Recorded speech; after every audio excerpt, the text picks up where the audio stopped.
Good evening, ladies and gentlemen, and welcome to tonight's coverage of the Full Throttle Sim Racing Victory Fuel Cup Series here on Full Throttle Television. My name is Bertie Hanna, and beside me in the booth tonight, Tony Solari as always. And Tony, we're at another very unique racetrack. After Darlington last week, we traveled to Gateway, a couple of tough tracks in a row here, and Gateway is sure to put on some exciting racing action because, man, this thing is kind of unique and interesting here. Well, yeah, I mean, it's not a mile and a half, not a mile. It's a 1.2 miles or 1.25 miles. So it's a little bit different. It's got kind of that egg shape type of track. Not crazy amount of banking, but I like this track. It's kind of fun. I really enjoy the road course here as well, but I know we're not doing the road course, but it's fun, but it's still, a little different beast for some of these guys. And we don't come here often enough, and there's really not too many places like it. So it's a little challenge for some of these guys. It is a lot of shifting going on. Unique and interesting, and yeah, that's the unique thing with this car too. Is we're going to do a lot of shifting here tonight on both straightaways. It sounds like everybody's shifting on the front and on the back straightaway. Should provide some action there as well as we kick it over to qualifying. Yeah, these guys, we talked about the start of this playoffs. This is round 2 of 10. In the second race of 3 in the first round, and yet again we come to a track that can be very difficult, very challenging. And the funny thing is too, Tony, I didn't realize this till we started tonight. This track almost looks exactly the same on paper as Darlington, but it is a completely different beast. It's funny right when you said on paper, I was thinking the exact same thing. You're right. It is. It's just a little bit scaled down. It's actually. Not much scaled down.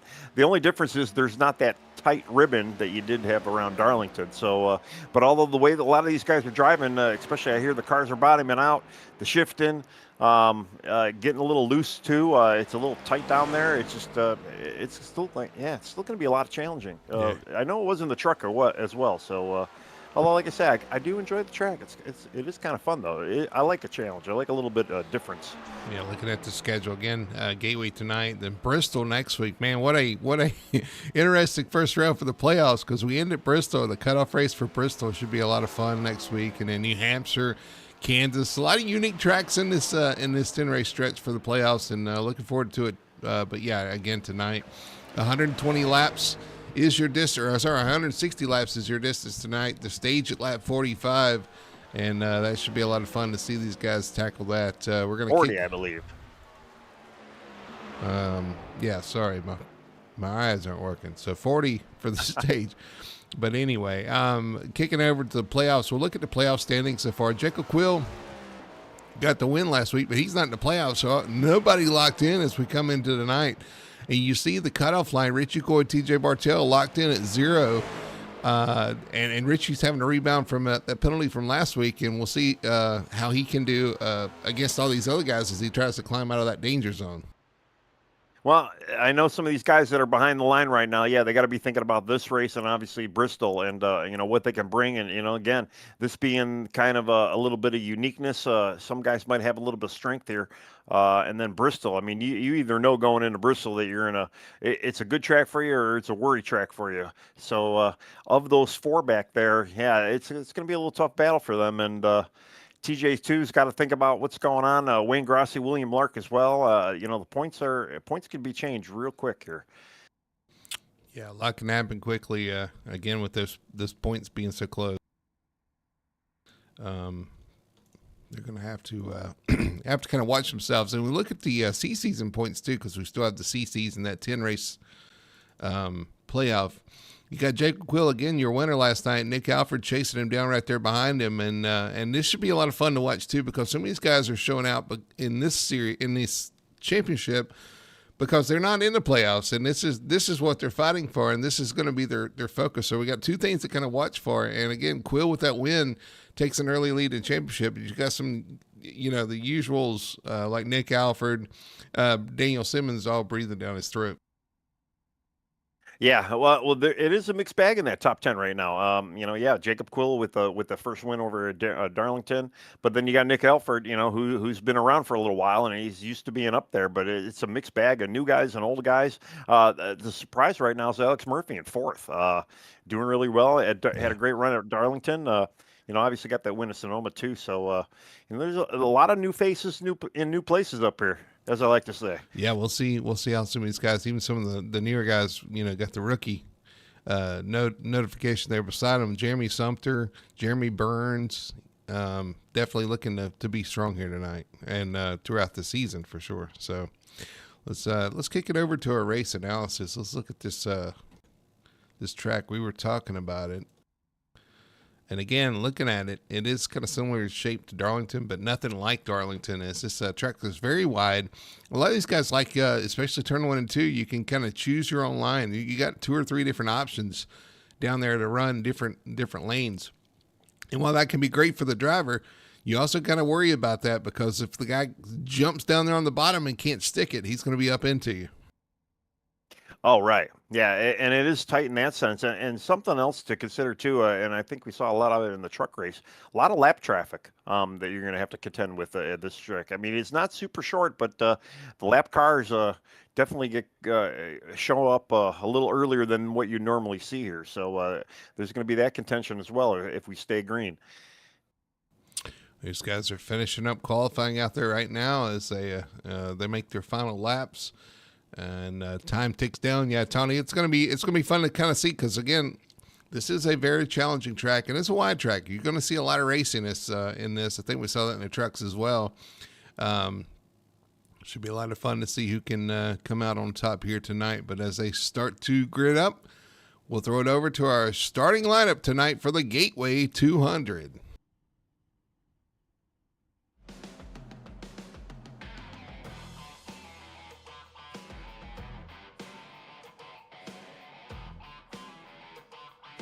Showing up on pole tonight at Gateway, picking up where he left off last week. The 15 of Jacob Quill going to take the pole. To his outside, the number 19 Victory Fuel Ford of Richie Coy is going to start in P2. Starting in third, and a great starting spot for the 34 Brandon Fetterplace, showing up in the top 5 with Bob Fitzpatrick in the number 3 Ford right beside him in P4. Starting 5th spot is going to be the 52. That is Jeremy Sumter. And to his outside, Nick Alford in the number 98 will start P6. 7th place is going to go to the 06. That is Daniel Simmons in the Chevrolet. Beside him, another Chevrolet, the 90 of Jeremy Burns.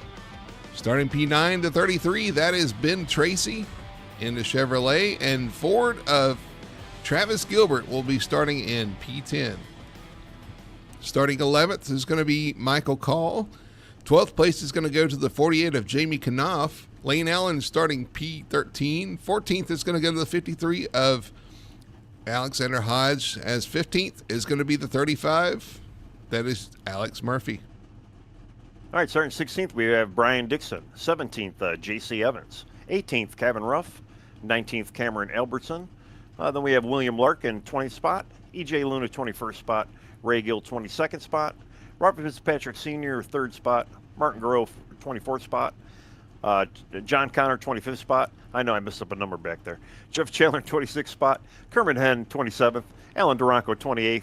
T.J. Bartell, 29th. James Torrey, 30th. Christopher Harrison, 31st. Wayne Grossi, 32nd. A.J. Zapata, 33. And then Mason Hoffner, 34 cars for a pretty good field in this tight little track here. Yep, and of note, the 12 of Fitzpatrick Sr. will be starting from pit road after a penalty from last week, so he's going to be coming from the pit road stall there, and I believe we have a few dropping to the rear for... I think just Ben Tracy, car number 33. He's the only one going to the rear today. All right, as these guys take off on their one and only pace lap, we're getting ready to go here at Gateway, the Gateway 200. Again, 160 laps. Racing to lap 40 for the stage caution.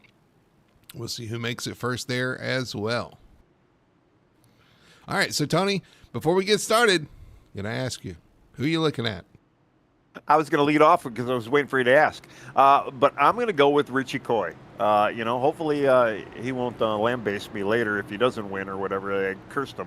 But I think he's got a lot on the line tonight. He's looking pretty fast, even though he's complaining about all the shifting. Rightfully so. I'm going with Richie. All right, we'll watch Richie Coy. I'm going to go with a new name, Jeremy Burns in the 90. I think this unique track, we end up with a unique winner First time winner for Jeremy Burns is my pick. Pace car's off, though. We're getting ready for the green flag as Jacob Quill brings them down. Richie Coy on the outside. Green flag is out, and we're racing here at Gateway. A little bit of checkup towards the back end of the field, and I kind of watched they're starting to kind of get their groove. Although, I don't mind having a little bit of a checkup. Kind of spreads you out a little bit, especially opening lap. You definitely don't want to get caught up in anything. Not jinxing anybody, but you never know. Sometimes these opening laps can get a little hairy here. Cameron Albertson pulling out in the 5. Looks like he's trying to get away from traffic a little bit there as they get spaced out going into turn 3. Still quite the gaggle as they head through 3 and 4. Well, we talk about it every week. Tires are always a premium. You got to save your tires. We're going to see it a lot next week as well in Bristol. But this place is no different. And, laying back a little bit, you reach that lap 40, especially if you save it a little bit, you're definitely going to get into a tire wear issue where you're going to need them later on. So not a bad strategy. Get out of some of the mayhem, ride around, save your stuff, just race the track, and just get there to the stage. Jamie Quill and Michael Call racing back there. Jamie's going to take that 10th and final position for stage points right in front of him. Travis Gilbert trying to get under Jeremy Burns. Yeah, I'm kind of going all the way back now. Even Ben Tracy starting to kind of make some moves, trying to get back up after that EOL. We got a couple guys too wide, though. Nobody. Oh, we got a little bit of slip coming out of 2. Oh. A little bit of mayhem going on there. Alexander Hodge involved. J.C. Evans involved. Big melee off of turn 2. We got somebody piling into the wall right after the fact there. Big mess out of turn 1 and 2. Track blocker. Yeah, there's quite a bit of action going on here. I have to go back and see what was the initiation there.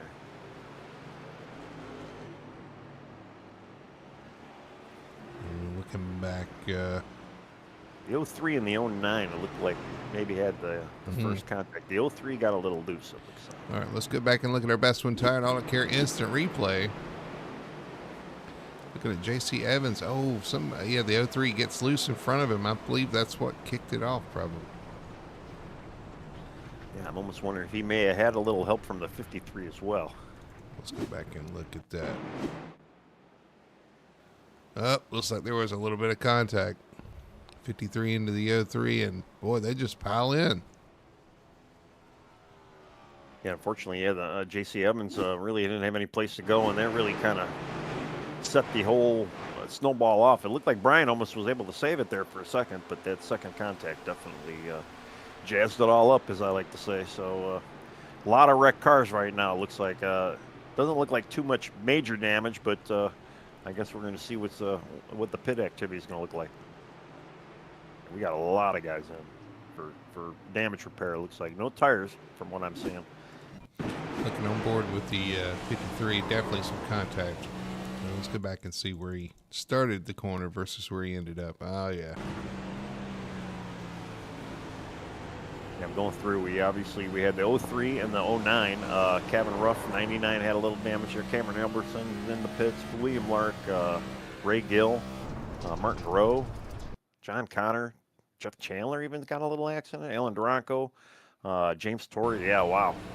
A bit of a mess for a lot of you guys. A couple guys looking to try and have a good night tonight for championship points here.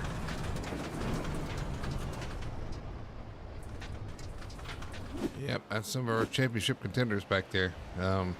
That's unfortunate, too.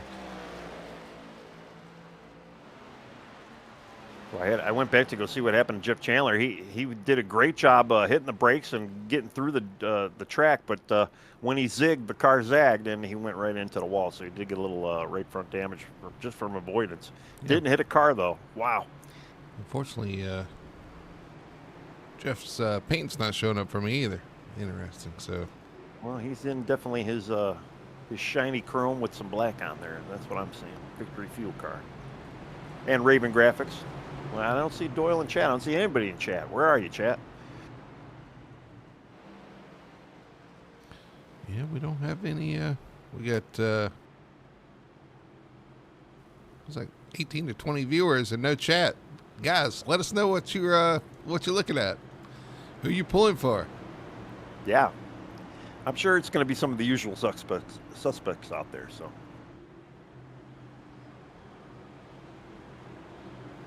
Also got to get shout out to everybody that's subscribed so far.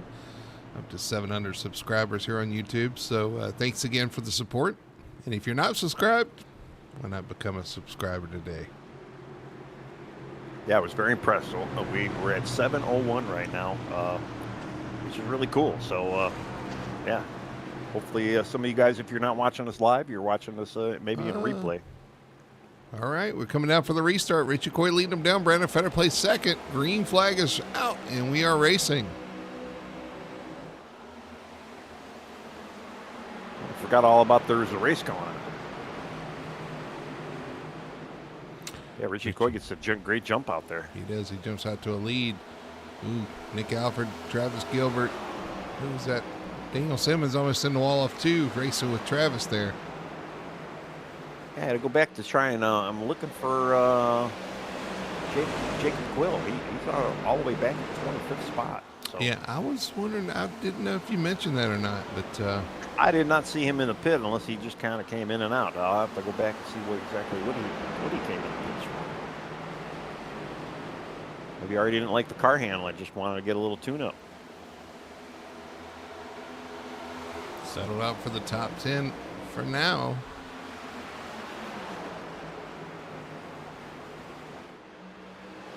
Yeah, I'm back in pit road looking at Jacob Quill. Looks like he just got a little splash and go. Yeah, it was very quick, in and out. Interesting.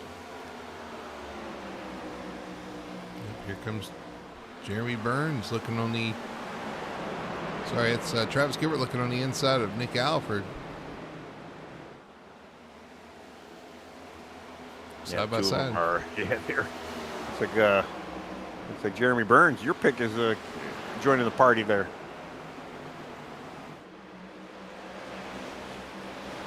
No, it wasn't Jeremy Burns. It was Danny Simmons. No, yeah. Simmons holds off Gilbert right now, and here comes Jeremy Burns. No, I'm sorry. They're still side by side. Yeah, I'm getting mixed up here too. Yeah, I went a little late to the party looking at it. It almost looked like, Daniel was kind of getting in there, but I guess Daniel was being passed. Yeah, a lot of the drivers are talking about how tough it is to pass here at Gateway.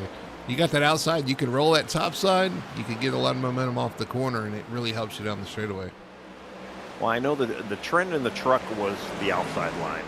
That seemed like it was a much better line for those reasons. Yeah, you can get a little bit more, you get the car wound up a little bit, although I know the truck was a little loose too, down low. I was struggling getting down there.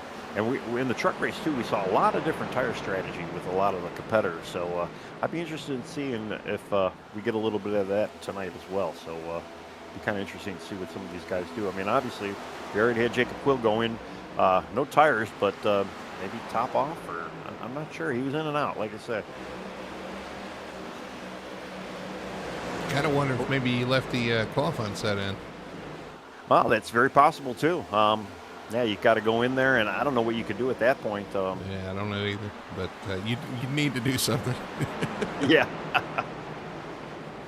Luckily, there's no grill tape that you have to worry about taking off, but could be a completely different setup. But we'll see as he's trying to work his way back up through the field, and currently in 17th spot, racing with Ben Tracy there. Yeah, Ben's kind of moving his way through the field too. I think that caution helped him out a bit. I mean, he's showing he gridded 9th, but he didn't. He actually started at the tail end of the field, and I'd almost want to say he was probably 33rd when he was his number when he started this race. So yeah, he's been to the back and all the way to the front, or getting up there. All right, things starting to heat up for second place. Brendan Fetter place in second. Bob Fitzpatrick right there behind him in the number 3. Wanting to take that away, and behind we've got another fight is Nick Alford, Travis Gilbert, and now Daniel Simmons start discussing a change of position. Well, on lap 14, and we've already had a caution, so they've really only had maybe about 10 laps of good hard racing so far. I can't see really much tire wear is coming into play, but in another 10, maybe 15 laps here, we're going to really start seeing who's been saving and who's been eating them up. Right now, looking at our leader, Richie Coy, he looks like he's been eating them up just because he's 7/10 lead over Brandon and Robert. So But we know Richie likes to save, and he knows how to save. So I'm sure he's taking care of that car up there. Get a side-by-side battle for 13th. E.J. Luna on the outside. Christopher Harrison on the inside trying to make that pass. And looks like he will off the corner or not. Here comes that run on the outside I was talking about. That can be so frustrating. It's tough because, yeah, you really got to plan. You really got to plan your passes. You got to figure, well, you might not have the car to get it underneath. And 9 out of 10 times you really don't have the car to get it done underneath. So you got to kind of force the guy. Yeah, a little bit of action over there, yeah. Hodge in the wall off the corner, off turn 4 there. See, now, if I'm Hodge in 91, I mean, granted, the two of them are battling for position, but even though once that position is held, where are they going? They've got 3 cars in front of them. They are all duking it out. I mean, for me, this is a perfect opportunity to save and just relax. He's going to try 3 here. Oh, goodness. We saw Kyle Larson dive in the corner like that and saw how it ended with Ryan Blaney, so. Yeah, that didn't work out too well. All right, well, they singled out a little bit there. Hodge still side by side with the 91 of Kermit Henney. There in the battle. Oh, they're got a truck car up the track there. The 87 of Harrison. And that's a little hard to do too. Usually if he was originally running, side by side with a guy around the outside, but he didn't have anybody on the outside that time around, so it looked like he got a little spooked. He was able to gobble it up, and he's back on line now in turn 3, but it did. Jacob Quill got right by him. A lot of great racing back there as Quill tries to work his way back through the field. Richie Coy continuing to lead here. Again, that battle for seconds just kind of stabilized at the moment, but he's got a 1.1 second lead over Brandon Fetter place in the 34. Yeah, Richie's showing what he's got right now. I mean, he's moving along, and yeah, he definitely gained about 3/10 since the last time we spoke of him. So, yeah, he's got that car hooked up. I know he's shifting, and I know he's complaining about it, but hey, it's working for you, dude. He's actually at 1.2 now, almost 1.3. So yeah, he's got that car hooked up. Alex Murphy and Lane Allen side by side, trading positions there. Lane's going to go up a spot. Alex Murphy back a spot, I believe. And that'll put Lane in 11th spot. Oh, here comes Alex. Oh, Good Alex caution. looked like he was. Oh, that's why he laid off. Ben Tracy around in the grass off of turn 2. We'll go back Go back to our best one turn on the carry instant replay. You can see what happened to Ben. Oh, I can see where this is going, I think. Oh, contact off the corner from the car from behind. Not sure who that was. 91, it looks like. Kermit Henn. We were just talking about him. Fortunately, yeah, we were talking about Ben a little while ago, too, and how he was running through the field. He did not actually hit the wall. So he was able to... With the stage coming out in another 20 laps, it's probably not going to hurt Ben too much. It'll hurt those tires a little bit, but yeah, it won't a little hurt the bit. car. Well, a lot of the. I mean, I don't know what the tire model does when you spin in the grass. I mean, I can't imagine it's taking a lot of tire wear away. But it is iRacing, so we really don't know for sure. But he did a lot of sliding on the grass. It did slow him down enough, so no nose damage. And we actually do have some guys in chat. Hayden James, stage is lap 40. And then Patrick Carolus, 84, looks sneaky fast. Yeah, not too bad tonight. And then Debbie Smith, and she's rooting on Jeremy Burns. Welcome, everybody. Yeah, we do have some on pit road. Jekyll Quill, he made another pit stop. But Richie Coy on pit road as well. Michael Call, Brandon Fetter Place, Nick Alford. A lot of your front runners, but then we have some of the front runners that decided to stay, Tony. Bob Fitzpatrick, Jeremy Sumter, Travis Gilbert, Daniel Simmons, Jamie Knopf. Now your top 5 decided to stay out with a few others. Well, we talked about it earlier. The truck race was full of different tire strategies. They're doing it again here. And what have we also talked about? This place is hard to pass. So even though you got some tires, if you're really in the back, maybe going for them stage points, although Richie Coy was in the front of the pack. He was already in the catbird seat for stage points. I kind of like the call. I like the call to stay out, honestly, here, Tony. I mean, you got a lot of drivers. Let's look. The first guy Out of the pits, well, Jacob Quill, but Richie Coy is in 16th spot. Michael Call 14th. If you didn't come down and if you got fuel and didn't get tires, you might be in a world of hurt here because, like you said, it is tough to pass. Yeah, and I don't get why they would even need gas anyway. You got 70 laps on a full tank. Stage is only 40, so the gas should not be an issue within this first stage. So yeah, unless it's really affecting car handling. But we don't drive these. We don't know. And frankly, well, the only reason why we care is for the broadcast. So I was going to say we don't care, but in a way we do care a little bit. So 16th position for Richie Coy to see how much he can make up if he did take tires here. But these guys staying out right here on tires. And only got to get to lap 40, and we are on what, 20? What are we on? 22? 24, or yeah, 22 maybe.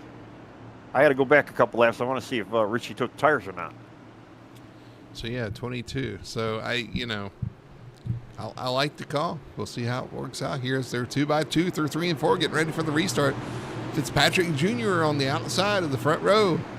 Your leader in the 3, Jeremy Sumter on the inside. As we come to the restart zone, getting ready for a green flag. And green flag is out, and we're green. And a lot of checkups on both rows. A lot of nose damage. That kind of happened in the truck race. We got a yellow. Oh, yeah, we got a wreck back here. Man, this is very reminiscent of the truck race, to be quite honest. And Richie Coy did take tires. I believe everybody who was behind Richie Coy did take tires. Cameron Albertson around on the front stretch. Let's go back and look at her best one tire auto carry instant replay to see what happened here on this restart. A lot of checking. And somebody didn't check. Somebody got in the back of Albertson there. Well, they see that, they see those laps, and then you got guys with new tires, and then they want to move. I mean, there was this truck on Wednesday that went in for tires, and he was barreling through the field 3 wide, 4 wide, and new tires at this place definitely could propel you, especially if you're looking for those stage points. You're in the back, you took some tires, and you want to barrel through this field, and you might only get 10 laps to get there. People are anxious. That's all I'm saying. Just got to be smart about it. Was J.C. Evans got in the back of Albertson there because there was a checkup. This is great news for those guys that stayed out, though.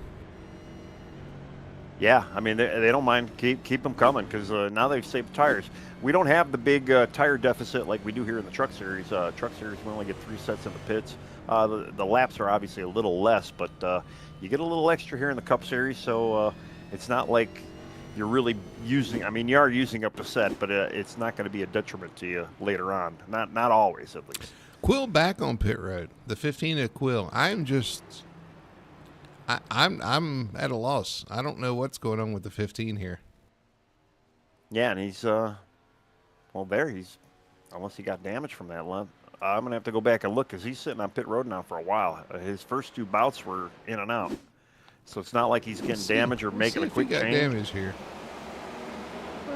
No, I don't think he did. He was ahead of that whole accident. So I'm not really sure. Unless he just doesn't want to be in the middle of the pack. But I don't know. Oh well. Actually, he did get a tap in the front and back on that restart. So a little bit harder in the front than the back. Maybe he went in just to check, see if he had damage. Not really sure. Yeah, on these restarts, I always kind of tell everybody, you just go when the guy in front of you goes. And that works until the guy in front of you doesn't go and then goes and doesn't go again. Well, I know. It takes everybody to follow that thought process for that to work out. Well, then you got to worry about wheel slippage too, and there was a bit of that happening in the Truck Series on Wednesday. I know the tires, especially when they're old, you get them on a restart, and you get a little loose, or the car just doesn't want to go when you hit the gas, and it does. It checks everybody up, but it's no different than being in traffic, on the freeway. You got to go when the car in front of you goes. All right. Don't pay attention to that flag waving. You got to watch that car in front of you. We got another restart. See if they can get it right this time. As Fitzpatrick continues to lead here, and Sumter still your front row. You got Gilbert, Murphy, and Simmons. I tell you what, Alex Murphy is having a heck of a playoff so far too. Had a really good run. I think finished 7th at Darlington, and here he is in a tough up again, trying to get some stage points. Yeah, definitely. I mean, ever since that win at Sonoma, he's been really coming alive around here. All right, here we come to the green flag. Fitzpatrick leading them down on the outside, waiting for that green flag to fly. There he launches. Green flag is out, and we're racing here at Gateway. Robert, somebody we talk about week in, week out, and here he is out there leading. This is kind of where we've expected to see him a little bit more, but here he is getting his laps out now. I can see some of these new tires, like Richie Coy and some of the guys that did. Richie's making it 3 wide right now. He's trying to capitalize. He thinks better of it there. TJ Bartell in front of him. He's going to be patient here, try to work his way through the traffic here. 3 wide behind him, though. Patience is a virtue, and not many of them have it anymore. Oh, yeah. Well, you definitely got to, with great power comes great responsibility, you know. So you got to really kind of manage that. Who's the black car now? That's Fetter Place running that really high side, trying to make it 3 wide, trying to make a lane coming through this traffic. Yeah, and unfortunately, it looks like they're kind of stuck behind some guys that did stay out. So they're just trying to find a hole so they can punch through it. But man, that 34 and 19, we see them side by side on the track quite often, don't we? Yeah, they like each other. They like racing each other. Oh yeah, week in, week out. Those are always two. You could guarantee you're going to see it side by side or front to nose at some point in the race. Got some close racing right here. Nick Alford, EJ Luna, Fetter Place right there. Actually, Fetter Place in front of him. That's Michael Call joining the group. There's the 98 into the 81. EJ Luna, but he saves it somehow. Wow. He gets the save of the day so far. Heck of a save, but man, he loses a lot of spots there as 98 gets into him. I'll have to go back to see if he actually even did race tires. The wall.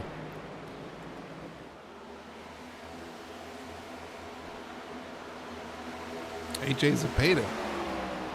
Oh, 4 wide down the backstretch. Now they get down to 3 wide is the Jacob Quill on the apron in entry of 3. Man, that's tight racing with the 87 there and the 53 of Hodge, the 87 of Harrison. Man, they are definitely making it spicy. We did see something not go very well in the truck race later on before the stage here, but again, they got to plan their moves. You know, a lot of guys out there with some new tires. Got cars bouncing off other cars back here. I think Evans made contact with Lark, I think, but they keep it straight back here.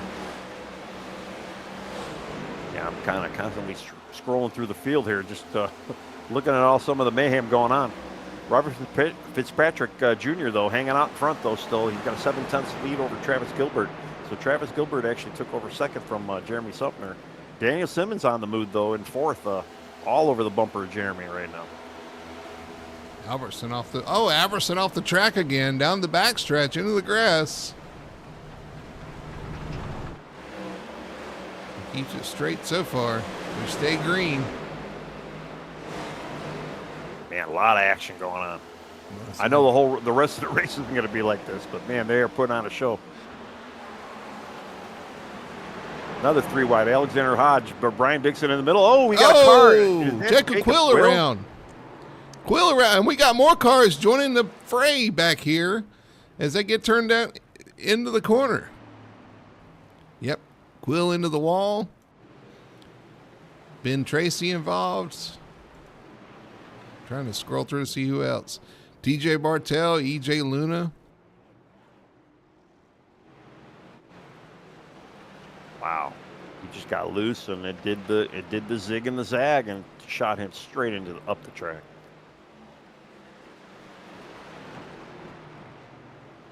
Oh man, good thing we're going to get a restart here, but let's go back and look at our best one tire and auto carry instant replay. Jacob Quill going in the corner. He was, he's checking out for the 7 of Wayne Grassi there on all his older tires, and just comes around on him. You know, again, like I said, maybe he's got the wrong setup in. He gets squeezed in the wall off of turn 4 before that even happens. Let's see what happens here. I think it's Lane Allen in front of him. Oh, Lane smacks the wall in front of him off the corner.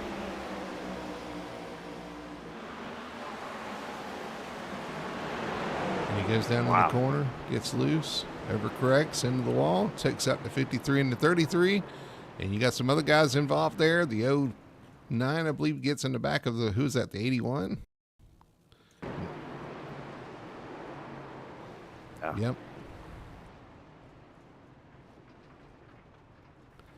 And that is Calamity Corner, turns 1 and 2.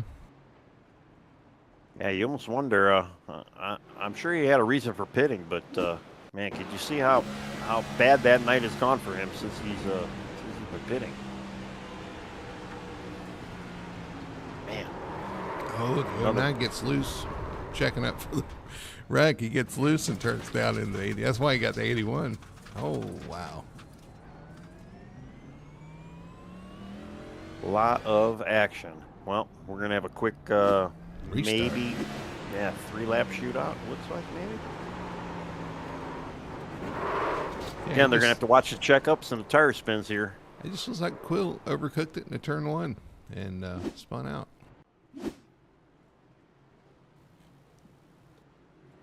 Yeah, he did get kind of hard on the brakes there. He was catching Wayne, and it's unfortunate that the car, it just, it has that rear brake bias, and it, and then when he goes to slide, it flings you in the opposite direction, and yeah, you're just there for a ride at that point.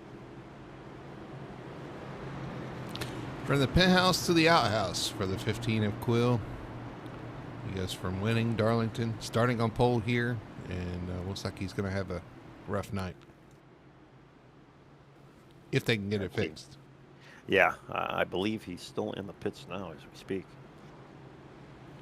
Well, we're getting ready for a restart here. The 3 of Fitzpatrick and Travis Gilbert going to be your front row here. Going to be a short shootout to the end here.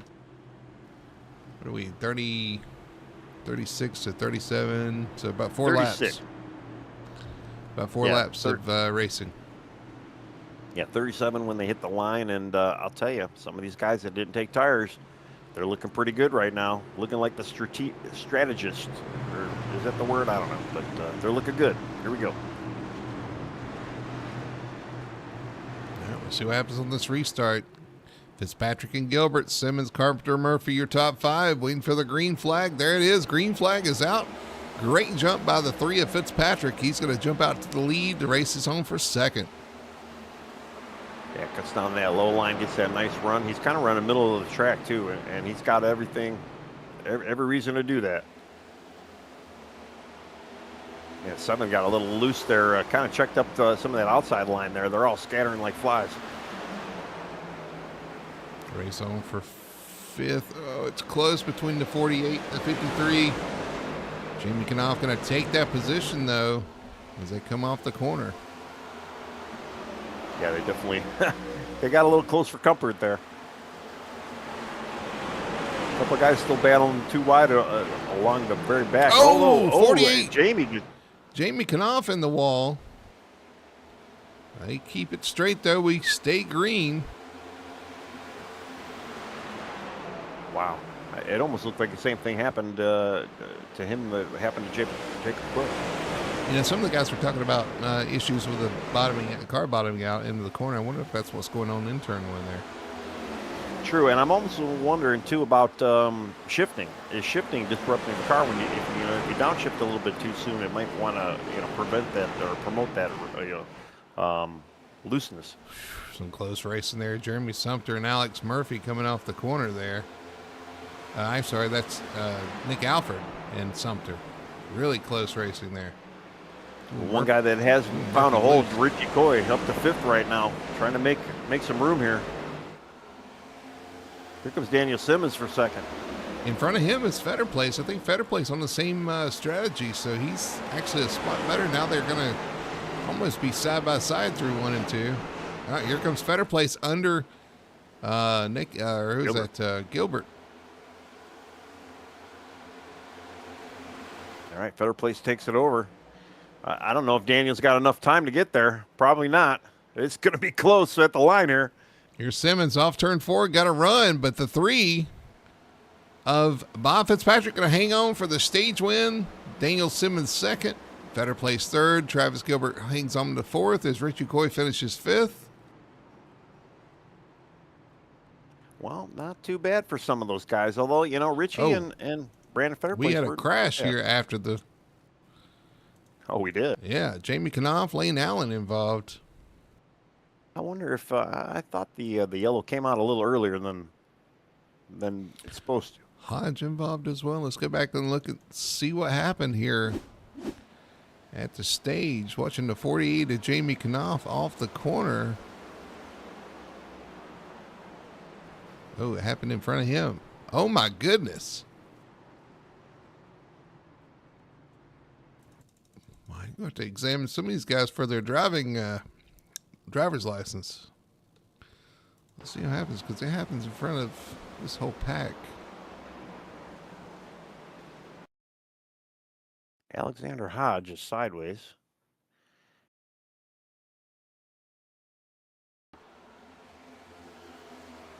Yeah, looks like. Oh, he gets a tap from behind, it looks like. Yeah, and almost from behind, and the 35 of Alex Murphy at the same time.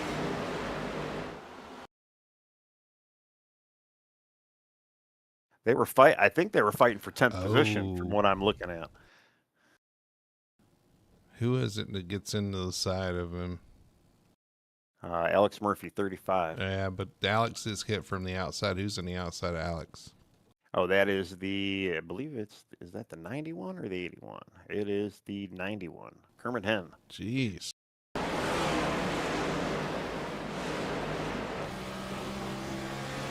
Oh, he just runs into the 35 who turns to the 53 off the corner.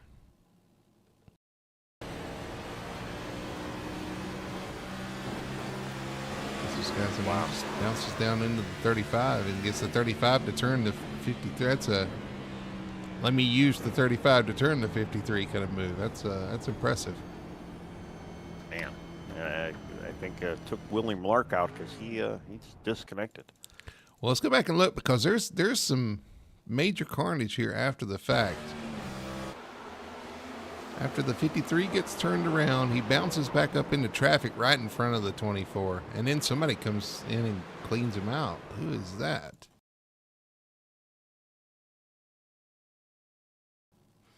Somebody tries to shoot the gap, and that ain't working right there.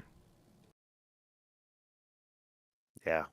I'm looking at William Lark there, too. He, unfortunately, 53 kind of comes right up in his path, and he's definitely got major front nose damage. Well, the 48, just nowhere to go for him. He's right into the... My goodness. If I could work these replay controls. I mean... Yeah, Lane Allen? Lane Allen looks like he was kind of... Maybe wasn't expected to see smoke. Well, there's a red-nosed car. Not a reindeer. No, it's a car. And I'm trying to see who that is. The 90, maybe? I'm looking at him now. Let's see what he does. Yeah, it might have been. Yeah, the 90. Yeah, I don't know if he could have just wore down in time. Oh, Jeremy Byrne. Oh, yeah. Yep. Yeah, that melee happened right in front of him. That was my pick. And oh my goodness. Well, he was slowing down, but I know from experience. Getting ready for a restart here. The 3 of Fitzpatrick going to lead him down. Fetter Place in third, but Daniel Simmons starting second. Fetter Place gives a good push to the 3 of Fitzpatrick, and we're back racing here at Gateway. Yeah, Robert Fitzpatrick Jr. Takes over in the lead again. Had a good pit stop. Was able to get out there and just leading this race now. Fetter place right on his tail. Daniel Simmons, really not much. Jeff Chandler got up in the top 5. He's sitting in 4th right now too. So Jeff definitely having a good night tonight. Yeah, there's Jeff in that white car. I'm not sure why my paint scheme is not loaded for him. Well, he's in. It's not his full silver surfer, but it's half silver, half black, and Ooh, we're 3 wide back here. Car. The 03, the 12, and I'm not sure, is that Connor on the outside? 09. Yeah, J.C. Evans was there. Have since sorted that out, although there still is a bit of 2-8 action going behind them. A couple guys, too, with some front nose damage as well, so Cameron Albertson's got a little damage still on that front nose, and I don't know. It seems like it's a little bit of survival out there right now. A little wild and crazy right now. These guys are going to have to hang on for another several laps. We're not even to halfway yet. Yeah, and as far as fuel goes, like I said, they can make it till 70, so they get 70 laps. They're definitely all going to have to pit one more time. Obviously, we're not quite in that window yet. We will be in that window right around lap 90 or so. So if it does stay green for whatever reason, after lap 90, we should start seeing some cars come in here. Ooh, we got a car swerving down the back there. The Hoffner. Or down the front stretch, and he hangs onto it, but some handling woes. Yeah, well, I'll be honest too. I think a lot of the shifting, since this next gen car has been introduced, shifting has been a topic. Really not on every single track, but this is definitely one of those tracks where it seems like you got to shift to be competitive, and I can see it throwing people off because you're not really used to doing it.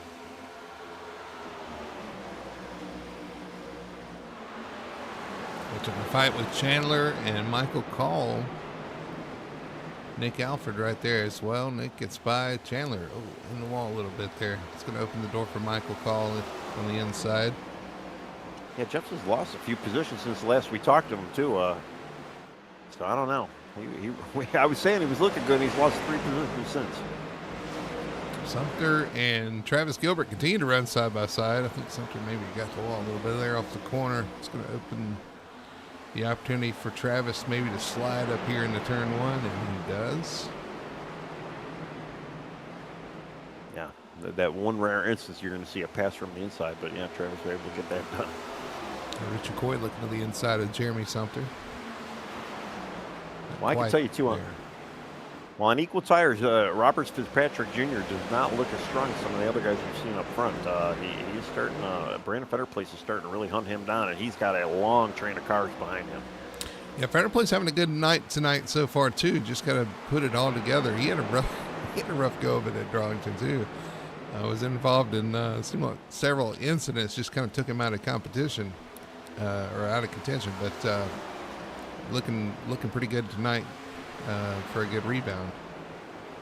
Well, he wasn't in that critical spot where he was going to lose, or at least get knocked out. But yeah, definitely you want to capitalize, maybe even get there for the win, so it helps you in the next round.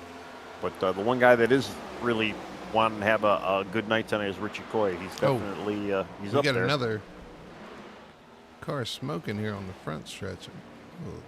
Wayne Grassi. Uh-oh. No caution though, but a lot of smoke. See, I don't see him smoking. He's not smoking now. Oh, he just got a little loose. I think I was going to say I didn't know if he blew up. No. We rarely see that. Oh. Yeah, but it does happen. It's definitely, even without the grill tape on this car. Sumter and Richie Coy side by side. This is for 5th. Richie on the inside, Sumter on the outside. Wayne got a little loose. He just got loose out of 4, and he was able to save it. Little wall tap, but nobody hit him, and good save. Just unable to make that pass on the bottom, and that opens up Nick Alford looking to the bottom of Richie Coy now. Oh, little contact into the corner. Nick up the track. Looks like he's clear now. Giving him respect, giving him a little room, though, for that outside run. 8 tires are better than 4. That's right. Boy, he drives way down into the corner here. Looked like there was a little bit more contact between him and Richie there. We got a lead change. Brandon Fennerplace to the point. He takes over the lead from Fitzpatrick, and here comes Daniel Simmons on the inside trying to follow him through. Yeah, I kind of had a feeling that train was coming, and Robert really just needed to bide his time and try to stay out there as long as possible. But yeah, he is definitely he is at the meat of the sandwich right now. He is surrounded by cars, and they are all looking to take his spot. Yep, here's the battle for second rages on. Daniel Simmons trying to get that bottom to work, but man, just cannot complete the pass. There's Travis Gill. Oh, contact with the 3 of Fitzpatrick. Oh, and this wreck behind him. Jeremy Sumter. He hangs on to it. Now the 03 is around, and now there's a big wreck off turn 4. Caution is out. The initial wreck, I guess you could call it, didn't ever really materialize. And eventually Dixon goes down in the corner, loses it, spins around, and that creates chaos behind him. Sumter got loose or maybe got hit. I don't know. There's so much to unpack here. Well, I have to hand it to the guys. There was a lot of checkups there, checking up for a car in front of them. Unfortunately, it kind of was the domino effect. One was checking up for the other, and then they were checking up for the guy checking up, and mayhem and calamity ensued. But best one tire on the carry instant replay. Watching the 03 because this happens in front of him. He gets hit. No, he didn't lose it. He got hit by Sumter, who eventually gets turned, and then the 09 comes through and cleans out the slowing number 52. But we got to go back before even any of that happened. And the initial issue was, who was it? That was up front. Simmons. It was Daniel Simmons, yeah, and the 03, or the 3, rather, sorry. Oh, looks like the 3 was, maybe, I don't know if Simmons actually touched him. Maybe it was Travis Gilbert that hit him. I have to go back and look. I'm still trying to catch up with all the mayhem that happened even further back. I think there was a little side contact between the 06 and 3, and I don't know if Travis actually helped him. There was a little bit of air there, maybe. Net code from the 06, I believe. Yeah. I don't think he actually got there. The 03 enters the corner there, and right there is contact, or at least iRacing thinks so. Since the 3 sideways, but the 06 taps him as he goes by.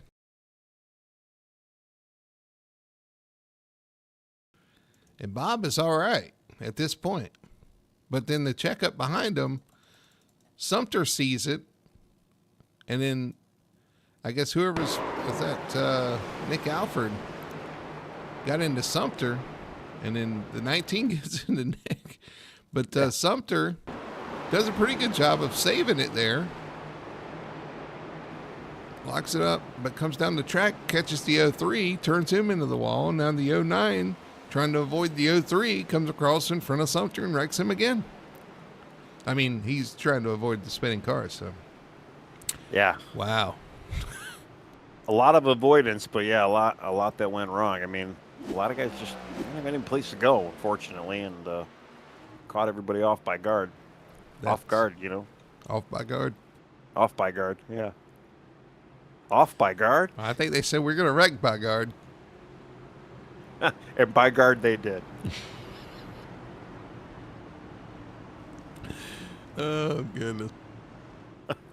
Yeah, that's a wreck that took three years to develop and about 12 cars, but we like when a movie. had a caution. Yeah, it's like when a movie gets a reshoot. They just had to reshoot it a couple times. All right, we're gonna get a restart here. Some of the guys pitted the You got the three Fitzpatrick. Some of the guys back there decided to come into pits. But Brandon Fetter Place, Daniel Simmons, your front row. Fetter Place in the lead as we get ready for a restart. There's the green flag, and the guys are back racing here at Gateway. Uh-oh. Richie Coy, yellow. Oh. What happened there? That is a bad shift. Oh, no.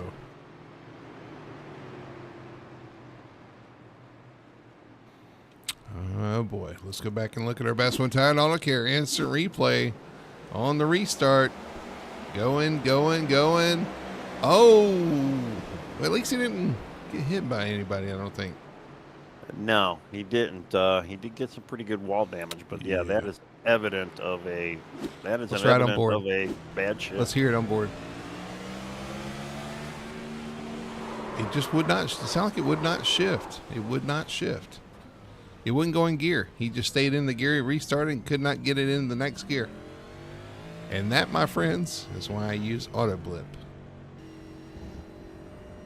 Yeah, some of these cars too. Yeah, you either got to lift or you actually got to clutch it in, depending on how you got to set it up. But yeah, if you have like the auto clutch or the auto blip, sometimes you can minimize that. It's a sequential box that drives me nuts more than anything. So I'm just not a fan of sequential box. Well, it's got quite a bit of damage on the front end to get fixed there. I don't know how this car is kind of funny about the damage, so I'm not sure how much, he hit on the nose. So as long as you didn't hit on the tires, you might be all right. Well, my experience too, if you get that flat nose damage where it's pretty equal, if you hit something square, you're going to have to worry about your temperature. A left or a right damage, which I usually get a right damage quite often. I don't. It doesn't really. The car doesn't really like that. Let's see. He spins around. I don't know. He hit the right front. I don't know. We'll see what iRacing deems is appropriate for that kind of contact. Right, and yeah, it could be anywhere from a 50-second contact to a 5-minute contact. So definitely, his pit crew is going to be going to work getting some of that car repaired, because he definitely needs the points tonight. This is not a good night for him, and I'm probably going to get land based for picking him. So sorry, Richie. Well, that's my pick and your pick.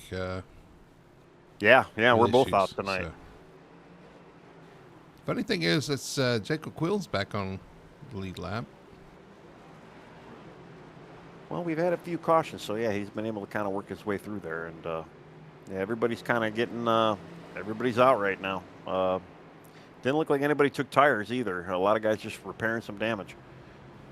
Yep, we get to one to go, getting ready for a restart. Had a little bit of yellow fever here lately, Tony. It's gonna hopefully calm down and we get a long run here. But these guys have been restart after restart, and we talked about, everybody's been talking about how much tire wear is important here. If we get these long runs, we'll be able to see that. True. I mean, a good 20, 30 lap run, we might be able to see a little bit of tire wear. But, these cautions do bring different strategies. Some of those guys, I'm sure, took tires as well. There's a variety of damage out there, but we are still not halfway. So we got a long way to go still. The other thing this does, we've had a lot of our contenders have issues. The 3 gets spun a little bit there, 19 with issues. This really mixes up the field, so we'll see who steps up and who's able to capitalize here tonight as it come through turns 3 and 4 for the restart. It's going to be Fetter Place and Gilbert on the front row, getting ready for the green to come out here. Green flag is out. Brandon Fetter Place launches, and we're racing again. Yeah, I think it's his first restart he's had in a while, too, and he nailed it. Got out there real good. He got the speed now to just kind of stay ahead. I mean, a lot of these guys did not pit, so they got a little bit old tires. A little older tires, but, they got to make them work. Let's see how much they saved in that first round. Here comes Gilbert looking to the inside of Fetter Place, trying to take this lead into turn 3. Gilbert dives in there up the track just a little bit. Fetter Place leaves him room as they're side by side through 3 and 4. Got to go back. I'm looking at some of the other stuff going on back here too. We still got a little bit of 2 wide. Cameron Albertson and Kermit Hemmer, they're still fighting 2 wide. Oh, we got a couple cars up the track. EJ Luna up the track with some of the other guys. Oh, he spins across in front of the field. We got a yellow. And caution is out. There's Murphy in the 35. We were talking about how good of a run he had. He spins across in front of a couple of cars there, and that's going to bring out the caution. Yeah, I think, if I'm not mistaken, I think Alexander Hodge was, or no, that was the 87. Oh, no. Yeah, 87 and the 35 that had or no, 87 and the 81. And the 35. They all had contact all in one shot. Let's go back to our best one turn on look here, instant replay. And it was in front of Hodge.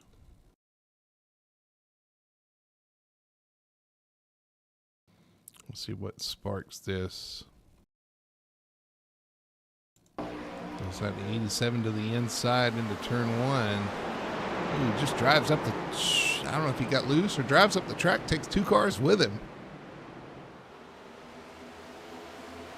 I almost wonder if he wasn't anticipating the 35 and kind of maybe got up the track to maybe didn't realize EJ was out there too. Yeah, I don't know.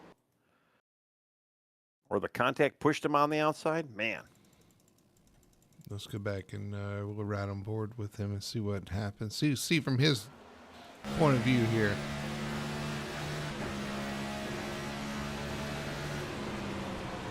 Just drives off in the corner too hard. Gets the 35, gets the car beside him. Man. Alex kind of got bounced off the wall there and unfortunately threw right down the track, right in front of all those other cars. Who's the car? Look at that. Looking back from the 35. Yeah, he just throws it off into the corner. It takes the 81 and the 35 into the wall. Fortunately, the 7. Who was it? The 7, the 99 of Kevin Ruff. And I believe it was the 81? Or no? Oh, the 12. They all made contact with the 35 too. Almost simultaneously. They were 3 wide. Unfortunately, the 35 with that damage comes across and collects other cars. Let's back it up and see who all gets involved here. Oh. 99, the 7, the 12. Everybody did a pretty good job missing them after that. But fortunately, they didn't really have any place to go either.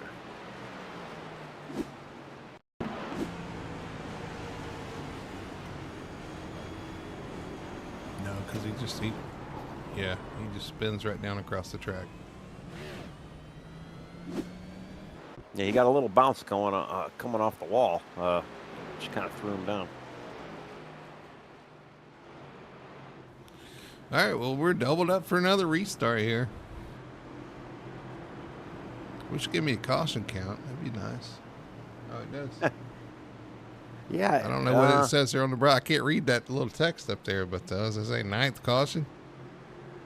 It feels like it's been caution, 9, yeah. maybe? I don't know. It's got to be in that round. We're gonna have to start predicting that now at the beginning of the race. Not only we got who we want to win, but how many cautions. I don't want to do that. All right, we're getting ready for a restart. Into the restart zone. Travis Gilbert now your leader. He's going to launch, gets a great restart. Green flag is out, and we are racing once again. Yeah, I'll tell you that the lead car just that starting that restart zone just really gives it that launch. Easy. Yeah, don't say it.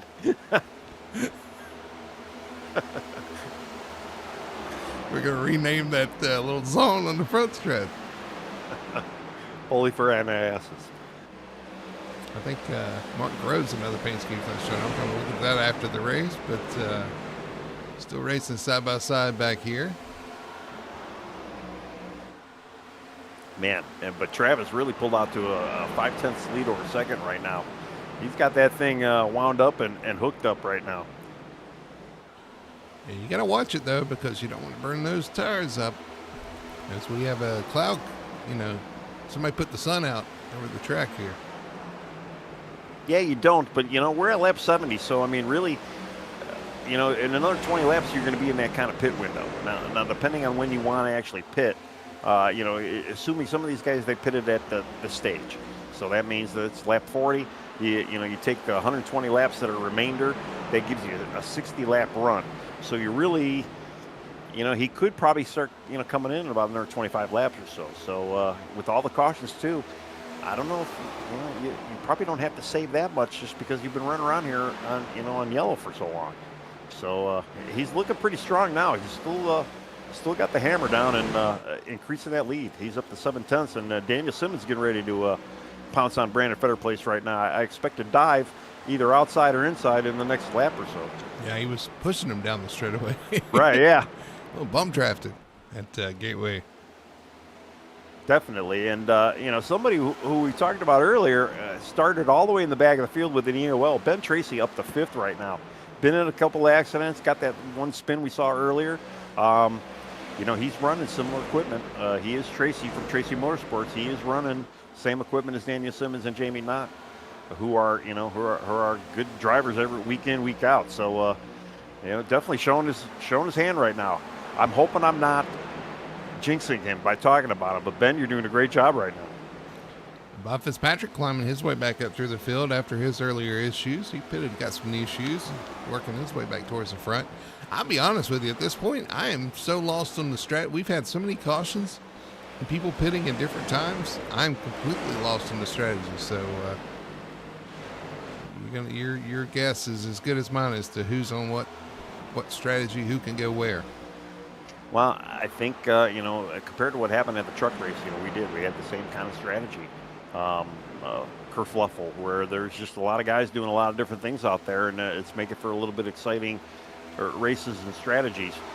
Whether or not some of these guys are going to eventually use every set of tires, we've had enough cautions where, that can happen. So this could definitely get very interesting towards the end of this. And again, we are not even halfway. We are almost there. 6 more laps to go here, maybe 5 once they hit the stripe here. Yeah, watching Richie Coy, Jacob Quill race here. Richie got by Jacob there. And this all happening back here at, 11th, 10th now as he gets around John Connor. Yeah, they're fighting for every position in the back there too, just kind of working their way. It looks like Richie's trying to get under the 91 right now of Kermit Henn. Meanwhile, Daniel Simmons continue to push Brandon Fetterplace right on the back bumper there. He's just bump drafting, just saving a little gas out there. That's all. I tell you what they're saving, I think, is saving tires. And Daniel knows he doesn't want to go too hard here. And just riding with the 34 Fetterplace. As I say that, he pulls to the inside, looking to the inside as they enter turn 3. Looks like Brandon might give it up to him, even though Brandon's got that preferred outside line. I don't think he's got a choice. Yep, here comes Daniel Simmons in the second. And now the 34 Fetterplace plays pusher. Well, again, with where Fetterplace is in the points, he doesn't need to go out there and and kill it. He got some stage points. If he gets a good top 5 finish line, it's definitely what he needs to come into next week for Bristol. So, big picture racing.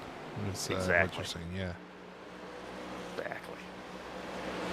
Yeah, he's definitely getting it done right now. But man, Travis Gilbert, 1.5 second lead over second. He's definitely not saving. He just might have a real quick car because he is definitely. He actually gained a 10th that last lap as well. I got to go back and look at lap times right now. Daniel Simmons ran a 33 flat. Travis Gilbert ran a 32.9. So even Travis is still running a tad quicker than Daniel.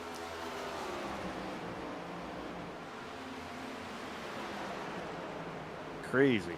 But Nick Elford, actually, I'm looking back at some lap times too. Nick Elford had a 33 flat lap there, and he is starting to close on 3rd place. Just watching Fitzpatrick back here in 7th. Richie Coy now in 8th. Kermit Henny showing up in 9th now after some struggles. He's working his way back into the top 10. Well, it's good to see Richie didn't get too much damage from his shifter issue, and yeah, he's still up there running what, 8th right now. It looks like he's trying. He's going on attack with Robert. He really wants that spot from Robert. Yeah, I'm sure Rich will have some things to say about the equipment from Fury Motorsports. Some issues with some shifters. Hopefully, his shifter handle didn't fall off. So, I don't know if he's actually using a stick for the sequential, or if he's using an actual, or if he's just using like your paddles on your wheel. You do have that option with iRacing. I know in the real cars they actually have a lever, you know, where they're normal, where a regular H-banner would be. But man, I'm going through the field, and it is kind of boring out there. Everybody's single file. A lot of guys just scattered all over the track. That's good to hear. Maybe we get a green flag run here. As a driver, that's what you want. Everybody just kind of calm down. And actually, Travis Gilbert is about, I would say, an 1/8 of the track, getting ready to lap Jeremy Sumter right now. Jeremy, unfortunately, off the pace, had a little bit of damage, but he is our last car on the lead lap right now in 26. Jamie Knopp, though, is currently in the lucky dog, so if we do get a caution, Jamie will get the lucky dog opposed to Jeremy, but that's going to have to happen soon because Travis is coming. Just watch some of the racing back here. Albertson and Robert Fitzpatrick Sr. We talked about Junior a lot. Here's Sr. getting around Cavern. No, I'm sorry. That's a lap car they're getting by. And Senior had a start from pit road today too, so he was actually at the very, very back of the pack. But yeah, great job tonight. 19th, had a little bit of damage, a couple little incidents, but unfortunately, he really didn't have many places to go during those. And but yeah, looking good now.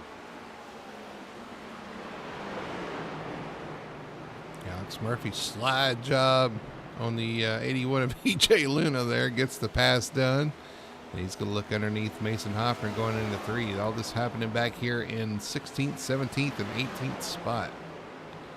You see. Funny, we've been talking about all these cars, and it's like we've talked about them, in a wreck, and now here they are still going out there making moves.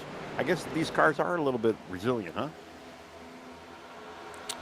Yeah, you could say that. Here comes Fetter Place, getting passed by Nick Alford, bringing Ben Tracy with him. Actually, Alford getting by Fetter Place. And here comes Tracy looking to the inside of Fetter Place. I think Fetter Place had ideas about getting back by Nick, but nowhere to go with that. And they got a small gaggle of cars even behind them as well. So you got Jeff Chandler, Fitzpatrick Jr., Richie Coy, and Kerman Henn. Man, they got that's their 7-car stack up right now. All this and our 1, 2, 3 are just driving away. Well, Jeff 1 and 2 driving away. A little loose off turn 2 there, but hangs on to it. Here comes Richie finally getting underneath the 3 of Fitzpatrick. Can he complete the pass? Oh, he slides up the track. Bob hanging tough on the outside. He's still there. He's not going to be able to get that done. Actually, it's going to cost him a spot as Henny goes by. Yeah, that inside line. And we were talking about that earlier, too. You got to be careful with that inside line, especially when the tires got a little bit of wear on them. You really got to try to force the guy inside that you're trying to pass. You got to work that outside somehow, maybe even psych him out, trick him or so. But if you can stay on that outside line like Fitzpatrick was, and Jeff Chandler's kind of up there now. Caution, J.C. Evans around in turn 1. So much for that long run. Well, what's wild is they are not, I repeat, not in range for fuel. All right, let's see if we can get back and look at our best one tire and auto carrying some replay. See what happens to the 09. Gets loose behind another car, overcorrects into the wall, and caution is out. That's all she wrote. This is a simple one. I like that. That's easy to describe. You mean we don't have to go on and look at it and think of all the other carnage behind it? Yeah, it'd be nice to have a few more like that.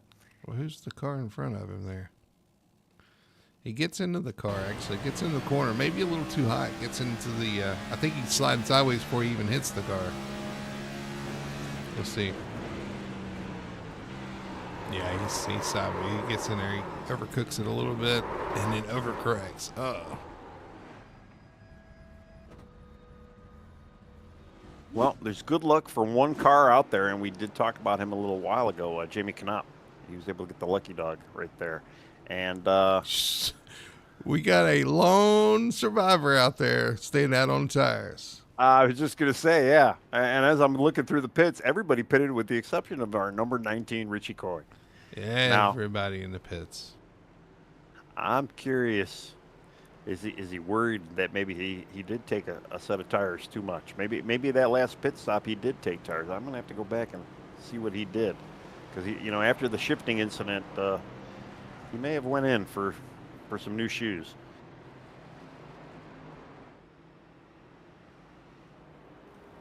Last time he actually did pit. He's coming in this time.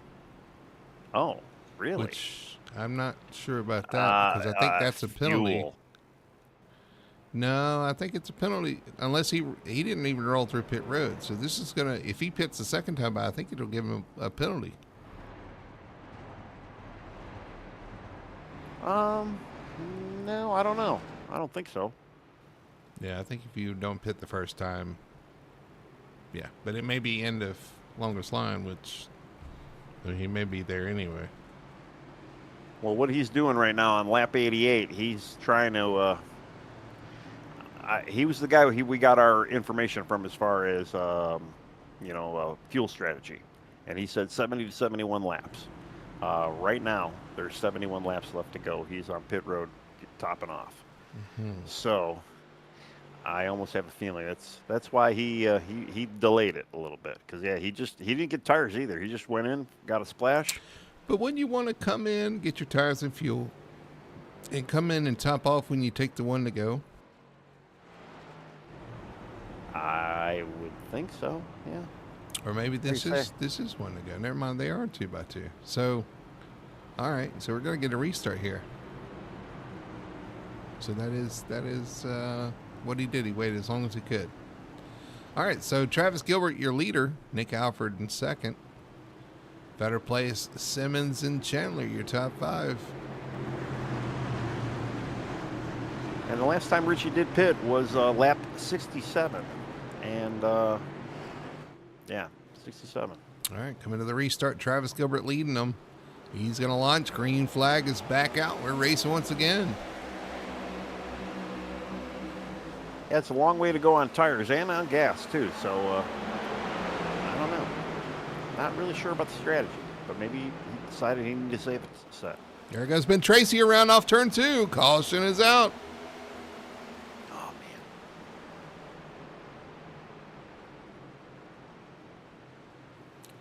Simple, just spin off turn 2.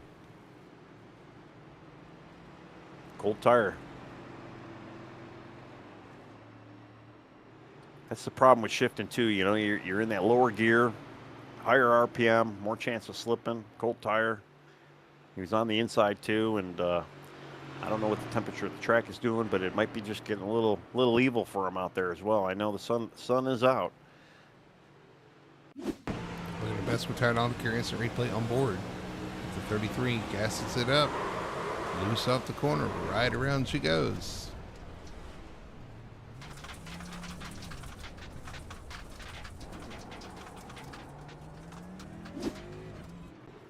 Well, does anybody come in and top off? I see a couple takers right now. And a guy like Richie Coy, though, too, you would think, okay, maybe he'd come back in and go maybe get a little top off, but they're able to save a little fuel here on these caution laps. But yeah, looks like we got about 7 or 8 cars. Yeah, and in pit road I right think now. A lot of them, though, or a few of them at least, probably getting damage repair. But you can top off on fuel while you're there. James Story, lucky dog recipient. Yeah, Jimmy Knopp, the 21, 99 is in the pits. Who is that? the 12 is in the pits, the 53 is in the pits, 7 was in the pits. Take this opportunity to refresh our paints. While we refresh our paints, why don't you grab a refreshing Victory Fuel? Go to drinkvictory.com, use code FTSR for 10% off your order. You can get one of their 3 delicious flavors. Victory Fuel offers some great stuff. So electrolyte flavored water, great tasting stuff, refreshing. You definitely want to check out their Lucky Lemon, their Throttle Punch, or their Purple Potion. Go to drinkvictory.com. Remember to use code FTSR for 10% off your order. Victory Fuel, proud sponsor of the Victory Fuel Cup Series here at Full Throttle Sim Racing. Yeah, good sponsor, and the winner gets a 4-pack of their choice. I've heard a lot of the guys are going for the 2 and 2 because they got the 2 and 2 pack. You get two different flavors. Well, that's the way to go, especially too if you're if you only got if you've never tried it before. Yeah, get that variety pack and spice it up a little bit. Richie Coy running the Victory Fuel paint scheme. The I am not an energy drink. Yes. Paint scheme here. Got to see where he worked his way up to. He's 14, still towards the back of the 15 field. Oh, yeah, a little bit. Travis Gilbert. Again, he's still got old tires. Does he have old tires? He came to pit road. He just got fuel only? That one time, yeah, the last time around, he just got fuel. Last time he had tires was lap 67. Compared to some of these guys that just pitted, at lap 89. All right, we got to get restart here. Travis Gilbert leading the way. Brandon Fetter plays on the front row with him. Alfred Simmons and Quill now your top 5 as Jacob Quill's had a rebound to 5th place. Coming down for the restart zone. Getting ready for the green flag. There it is. And we are racing once again here at the Gateway.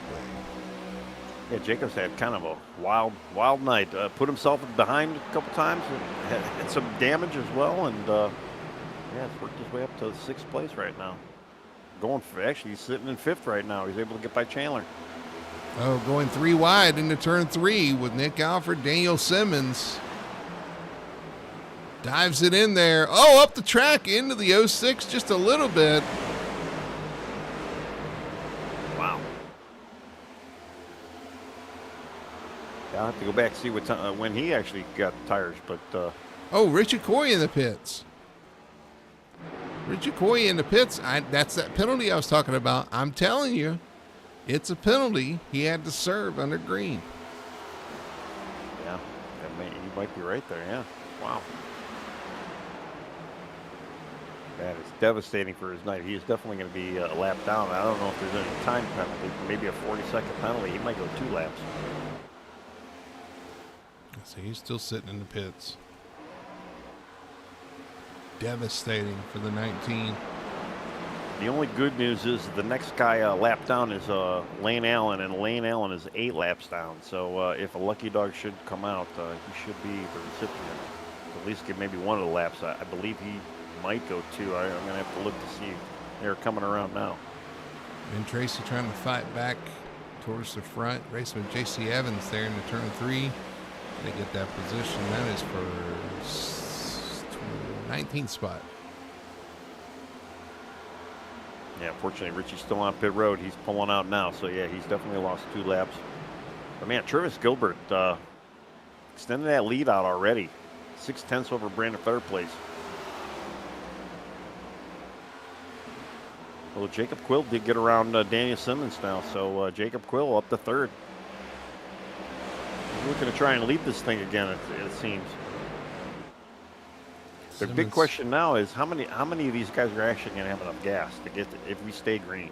You have the gas, you have the tires. You know, who's going to hang on and take care of their tires the best? Well, that's kind of what I heard from Lane, who we talked to before the race as well, and he was saying the tires probably are not going to last the gas anyway.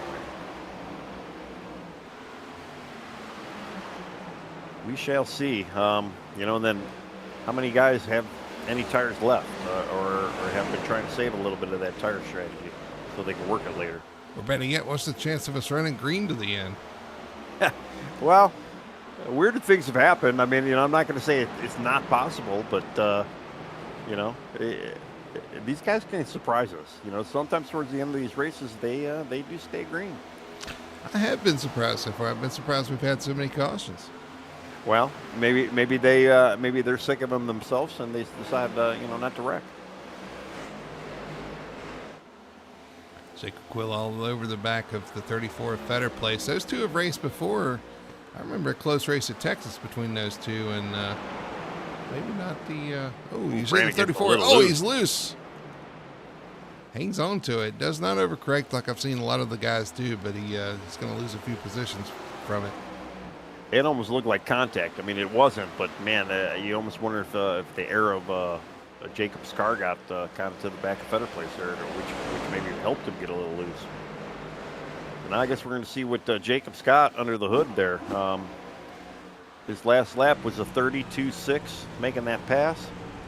Travis Gilbert's still running a 32.5, so we'll see. We'll see. I mean, making the pass definitely loses a little bit of oomph in your lap time, but. So went back and watched the replay of the incident there in turn one. There was no contact, but it looks like Quill got Fetter Place aero loose, and I chuckle every time I say that, because getting a car aero loose in the next gen car is not a thing, but it is in iRacing. Yeah, that's kind of what it looked like. It did look like there was a little bit of air manipulation or something. He did get pretty close up to him. That's. Yeah. At some point, it's got to be frustrating because you're like, well, this is not realistic. But all right, thanks. Well, it kind of throws you off too when you're the driver and you're like, why did I just get loose there? Oh, that's because someone was behind me. And the Xfinity car, you can kind of understand. Truck too, it happens. But this car, but whatever. Yep. Travis Gilbert, 1.7 second lead over second place. I'm still kind of monitoring lap times. Jacob Quill actually finally is able to put a 10th on Travis that last lap there. So I thought Jacob was slowing up there because obviously Travis kind of extended that lead quite a bit, but I guess Jacob's starting to move now. This is when you got to pace yourself because you got. I thought it was somebody following through the field there, but this is if you're Quill in the 15, you got to kind of pace yourself here because you don't want to bring your tires up trying to get back to Travis. You want to just slowly get there. Just let the car kind of do the work. Don't abuse the tires. And again, we still don't know what the fuel situation for some of these guys is, but you definitely want to just kind of take care of the tires and kind of inch in on Travis and hope that Travis early on there on that restart used and abused his tires a little bit to get that lead. Right. Yeah, and you're right though. You definitely want to pace yourself, and if fuel is an issue, it's definitely lay up a little bit on the entry. Hopefully, it'll save you a little tire as well. If there is a motivation to try and save tire, it's looking at that gas gauge. At least for me, it is. So that might be happening out there tonight.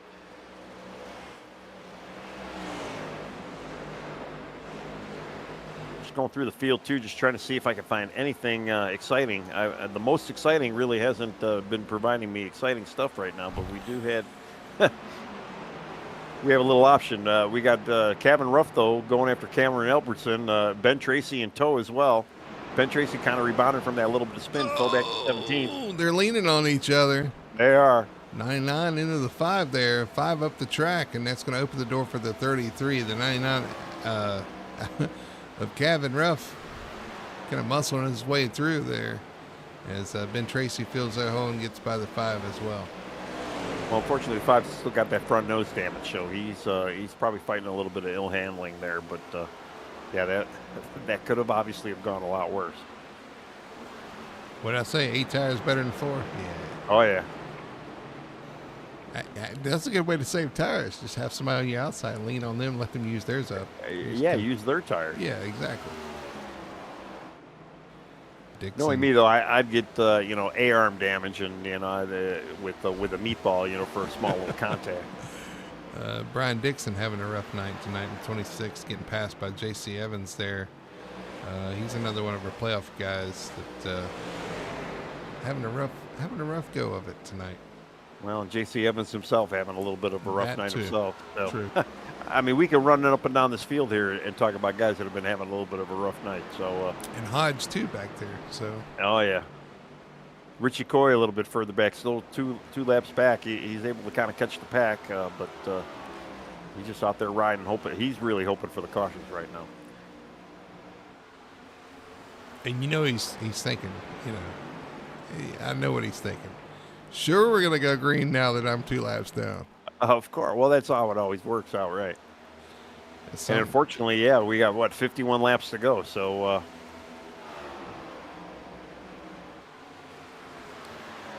So I see Mom and Dad are in chat. They went to the Bears game tonight, and they said it was boring. Well, should have been here watching the FTSR. We've been having a lot of fun out here. Yeah, it's been pretty exciting here. Unfortunately for some of the guys, but they went to go see the Monsters of the Midway at Soldier Field, and we've been in the slip and slide St. Louis over here.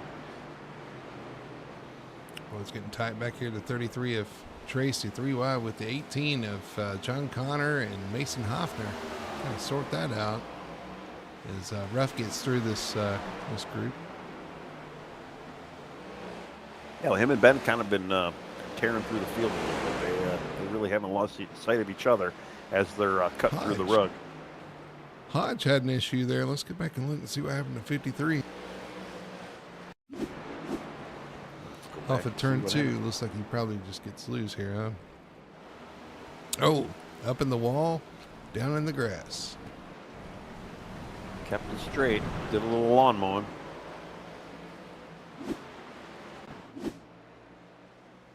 Jacob Quill. Oh, yeah, we missed it. Yeah, we missed it. Jacob Quill to the point. Man, after the up and down night, drove his way all the way up to the front again. You know what happened, right? Quill didn't gain on Travis. Travis lost to Quill. I'm pretty sure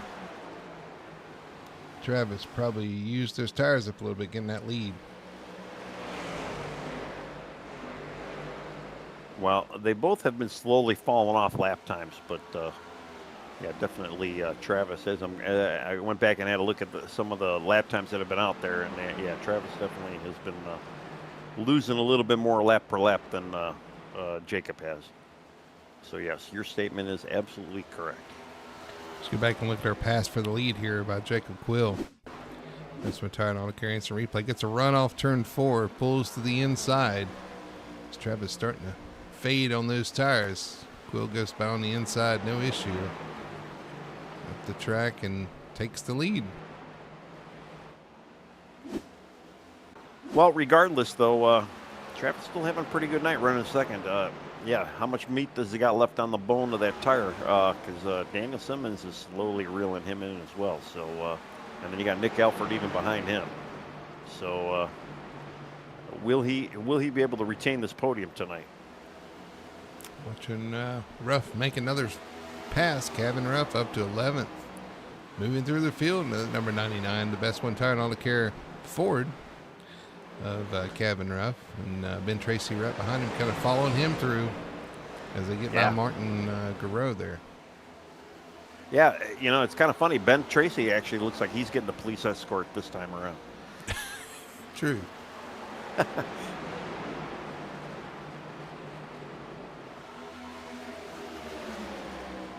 Bob Fitzpatrick trying to hold off Kermit Henney here for 8th.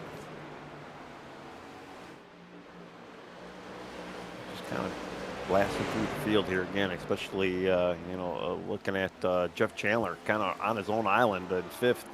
Brandon Fetter placed behind him with Michael Call. Kind of looks like Michael's got a little bit quicker car at this moment, trying to get underneath him, but he's trying to make that low line work. And then right behind them, you got Fitzpatrick Jr. and Kermit Henn. The two of them kind of duking it out a little bit. They were a lot closer a lap ago than they are now. We have to put another dollar to jar. You just called him Kermit Henn. Kermit Henn? You just said it again. I don't know.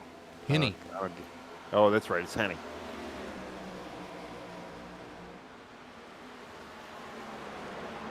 say hen with the, should be K-N-E-E. Henny. Kenny? Henny. You say Kenne. Well, it should be Henknee. What? I'll figure it out maybe by, I don't know, 3 more races. Give me 3 more races. I'll figure it out.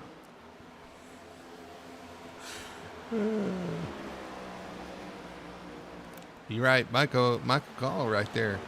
Heating up the back bumper of Fetter Place. Fetter Place lost that spot to Chandler, so Chandler's moving forward. Fetter Place looks like he's struggling for handling just a little bit here, as Michael Call's still trying to find a way around. Right behind him, Bob Fitzpatrick trying to hold off Henny. All right here together. 2 different battles in the same screen. Yeah, they've been working on each other there for a few laps, and nobody's become victor yet. But yeah, none of them are catching Jeff Chandler. Ooh. Who was that just hit the wall? Bob Fitzpatrick in the wall off turn 4. That's going to open the door for Henny. He's going to look to the inside. Careful. Getting a little loose on that inside line there, Kermit. And still side by side. He had a good exit to even stay with him there. Dives it in. Up the little track. slide job. In front of 3. Slide job in 3. Gets that spot. That'll hop Kermit Henny up into P8. Yeah, he hopped right up in front of Robert for sure. All right.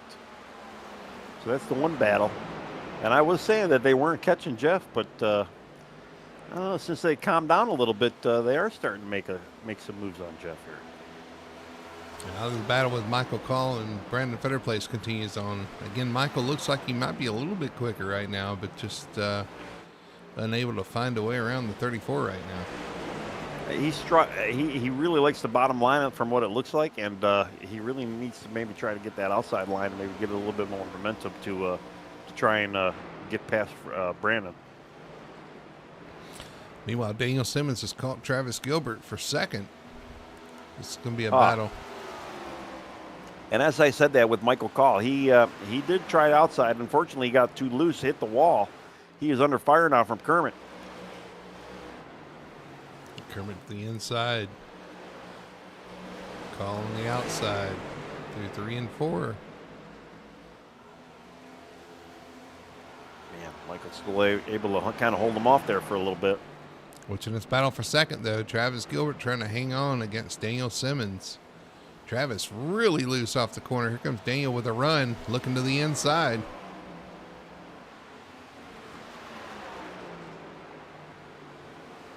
Jacob is not really pulled away like I kind of assumed he was. He does got a 1 second lead over Daniel now. I just wonder if he's pacing himself. Daniel gets that pass done, though. Able to get by Travis Gilbert. So Daniel Simmons up to P2. He had a strong car last week. We'll see what he can do this week as well. Having another strong run. Great for the playoffs. Great for his championship hopes. Yeah, well, you could definitely tell, like you said earlier, with Travis and the tire wear, it's definitely starting to eat up on him now. Nick Alford in 4th, having another strong night as well. Good for his points as well. We all but counted Jacob Quill out, and here he is leading the race. Yeah, and actually starting to pull away a little bit from Daniel as well, too. So, I know, crazy strategy. Had the pole, led a few laps, then he pitted, and then he kept pitting, and here he's leading again. I have to ask him about that and see what happened. Very interesting. Hold on, yeah. We can ask him. You see Michael Call loose off turn 2. Here comes Kermit Henny to the inside. So Michael Call went from being the challenger to be defending there as Kermit Henny kind of slides up in front of Michael Call, going to take that position. And here comes Michael back to the inside. Yeah, it looked like Michael didn't appreciate that. He gave him a little bump there. But like I said, too, about 2-3 laps ago, Michael did actually hit the wall between 1 and 2, and it was pretty substantial. So he might have a little bit of right front damage on that car. Going back to our points thing. Who's pitting right behind him? Is that Fitzpatrick? It is. Robert Fitzpatrick in the pits. Fitzpatrick Jr., that is. All right, so he's going to be one to come down pit road, make a stop, get some fuel, be good to the end. We'll see if anybody else chooses to do so. What I was going to say about points Go ahead. is somebody like Richie Coy. Had that penalty in Darlington, wasn't really too concerned about his playoff hopes. But another bad night tonight. And he has to go into Bristol to make something happen. And boy, Bristol's not a place you want to have to do that. Well, he's sitting 26th right now, 2 laps down. And actually now Brian Dixon has been lapped. So even if a caution does come out, he's not getting the lucky dog. And now if we're going to go through pit cycles, the number 3 now probably is going to be our lucky dog. So his chances of lucky dogs are over. He is definitely not in a great spot yet for points. He's definitely going to have to show something at Bristol. But the proponents of the playoffs, as you see, Christopher Harrison's also going to be pitting, so we see a couple of guys starting to peel off on the pit road. The appeal of the playoffs, and I'm not a huge fan of, cutting our season down into certain races, but the appeal is putting those guys under that pressure, because now, 2 bad nights, now you got to go do something at Bristol. Whereas, a season-long championship, you have a bad night here and there, it doesn't really hurt you. It is more entertaining to have those situations come about. You see Michael Call, EJ Luna on pit road. We're starting to see some of our leaders pit. But just to finish up that thought, I'm not a fan, but I can see why some would be a fan from an entertainment aspect, because it makes the drivers have to step up in those high-pressure situations and do something. It is entertaining, and it is cool to see the guys that are able to step up and make that happen. But from a pure sport standpoint, I'm still not a fan. I still don't get it. Well, it makes desperation a thing for some of these drivers, and it's not always a good thing. It's exciting as a viewer, and as far as if you're into the drama aspect of it all. But as a driver, you definitely don't want to be on that hook, and it does make things interesting. Well, I mean, even as a fan, I'd rather just see greatness. I'd rather see the greatness of somebody figuring it out and just being the greatest over the whole length of the season. Every track is even. Every kind of track is even, and that's kind of the situation. Whereas you go to the last race of the season, and 4 drivers, it doesn't matter how you word the rest of the season. There's 4 drivers fighting for a championship, and I'm just not a fan. But again, like I said, it is entertaining, I guess. Yeah, and that one last race, there really isn't much racing going on with the exception of those 4 drivers, and because everybody else is really just out there to be out there, and you gotta put a lot of stock in that last race. If you can make it to the Final 4, and if it's not one of your best tracks, you're not. It's not going to be a good night for you. So that's that to me in a way, it's like, well, who cares if I make it to the top 4 if that final track that we're at, I believe Phoenix, if that's not one of your best tracks, it really doesn't matter if you make it to that top 4. Yeah, that's correct. Yeah. And they're like, oh, well, just get better. Well, that's, just get better at that track. Oh, okay. Right. Yeah. So that track is going to determine whether or not I ever get a championship, because, I joined the series to race this whole schedule of tracks, and yet one track is going to determine that. That's, to me, just not fair. Right. And, and one little mechanical failure, a pit road penalty, an accident. Granted, you usually don't see a lot of that with our top 4, especially in our league and in real racing. A lot of the drivers out there, they give respect to the top 4 and they just let them run it out, which in a way does make it kind of boring for a lot of guys. Especially if one of your 4 drivers aren't in it, they're not going to really, why even tune in, I'm just watching the racing around the track here and waiting for these pit stops. Here comes Kermit Henney on the inside of Brendan Fetterplace. Fetterplace struggling on the long run. Kind of falling off here as Henney's going to make this pass into turn 3, I believe. Going to slide up the track. No, not really. It'll just going to take last car. Well, yeah, and the last car I saw pitted was Cameron Albertson, and that was a few laps ago, so I'm kind of monitoring pit road here.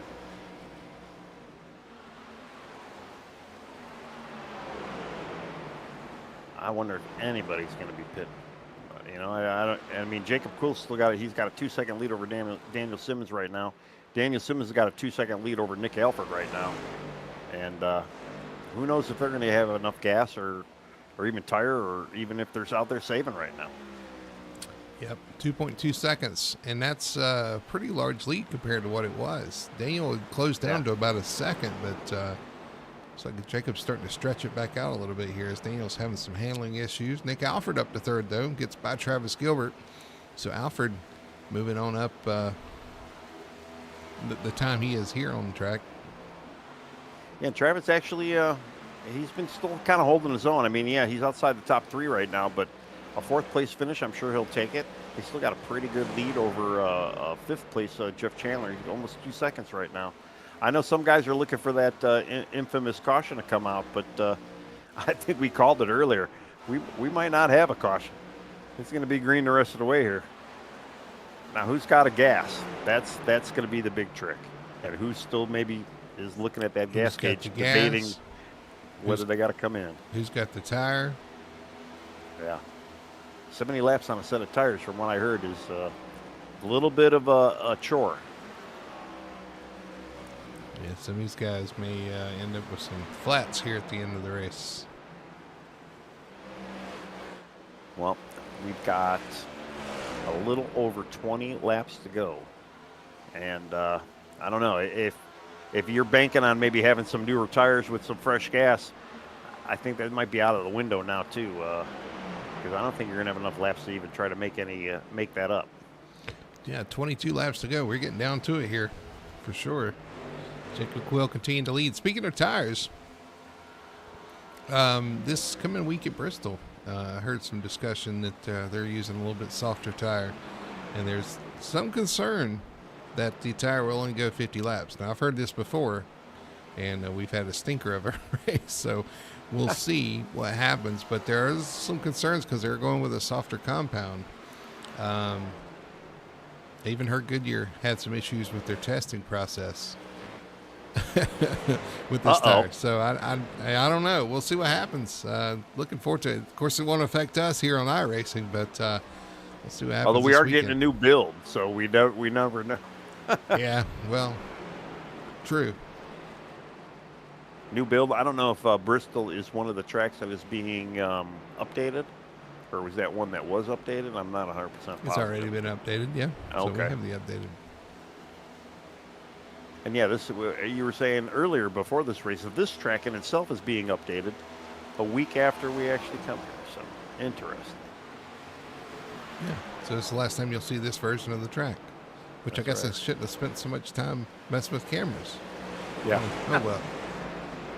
Jacob Quill, 3-second lead over Daniel Simmons right now. Daniel Simmons slowly getting walked on by Nick Alford. Nick Alford still about, well, actually, no, I'm wrong. Nick Alford, Daniel Simmons actually pulling away from Nick Alford. So Nick Alford not really gaining much. Travis Gilbert not really gaining much over Nick Alford either. Jeff Chandler not really gaining over Travis Gilbert. So we got our top 5 completely spread out. The big battle right now is in 6th place. And we still got those two car teams, Kerman Henney, Brandon Fetter Place, Ben Tracy, Kevin Ruff, kind of duking it out. They're all in vicinity of each other. Fitzpatrick able to unlap himself, goes around Jacob Quill there. Yeah, he was the guy that first pitted. I was kind of wanting to see where he was at, but yeah, he got his lap back. So last week, who was our 1 and 2 at Darlington? Oh, gee. Well, Jacob Quill for sure. I don't remember who finished second. I had to Oh look no, it up it was to make it sure was too. It was Daniel Simmons actually, I believe. And what do we have this week? Yeah, we have Jacob Quill and Daniel Simmons. Daniel Simmons. Yeah, and third. Oh, the leader just gets hit by a lap car. Uh-oh. I believe that was Mason Hoffner. It was. Mason was going to make the pass on fresh tires, gets into the back of the 15. He saves it, but those tires are not going to like that. And neither is the driver. Wow. Good save, though. But, man. I mean, he only lost about 9 seconds off his lead. Or 9/10 of a second off his lead. But still, yeah. I wonder what that did to the rear end of the car, because there was quite a bit of smoke. Let's see, here comes Mason Hoffner to try it once again here on the back of the A15, getting him loose.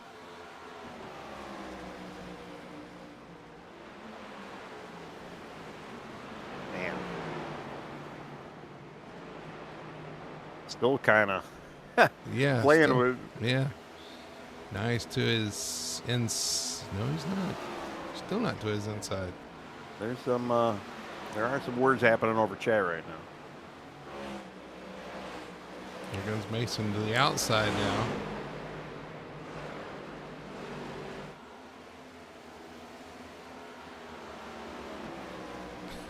All right. Well, there was some anxiety, some tension. Yeah.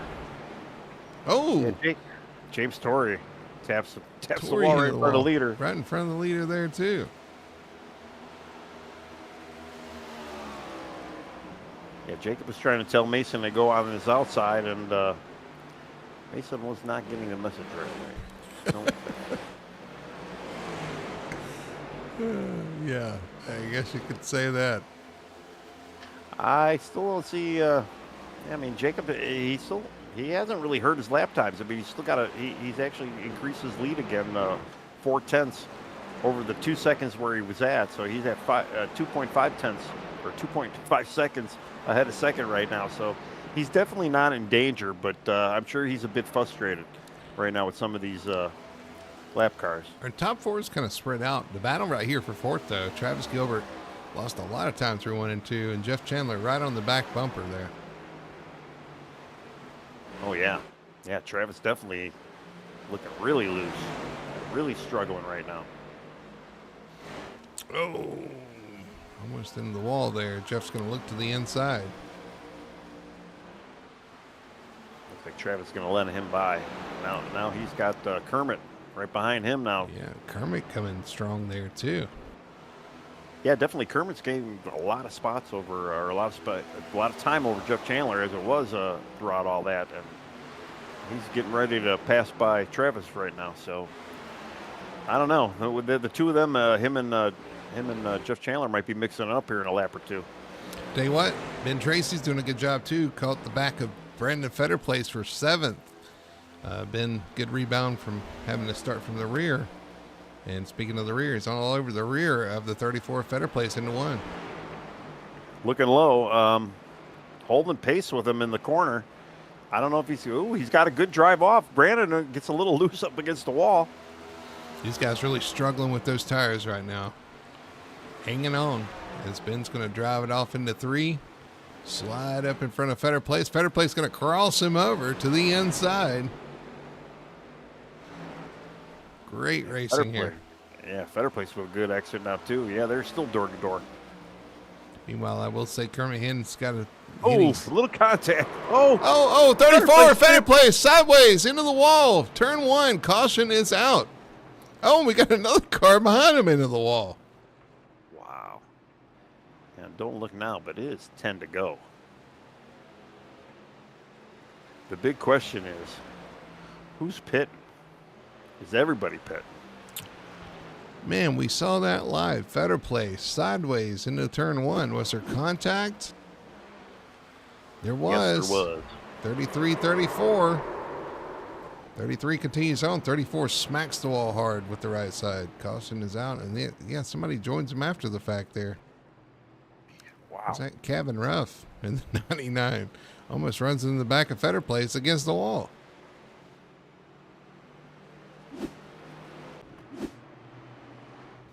Well, I could definitely see a lot of these guys just wanting to get this over with. And there's a lot of guys right now that are like, I'm a lap down. Ray Gills should be getting the lucky dog there.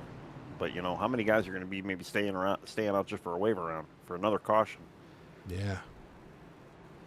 I mean, these guys were planning on having to pit there. Well, that's out the window now as the leaders are on pit road. Jacob Quill, Simmons, Alford. Here's the money stop. You want to get out there with that lead and try to get a great restart, get away from these guys, and have a good run. I can see some of the Tracy two-tire changing maybe coming into play here, but I don't know. 2 tires for a leader. The 18 or 15 of Quill is out and away. He wanted to make sure he's getting out there and keeping it out there.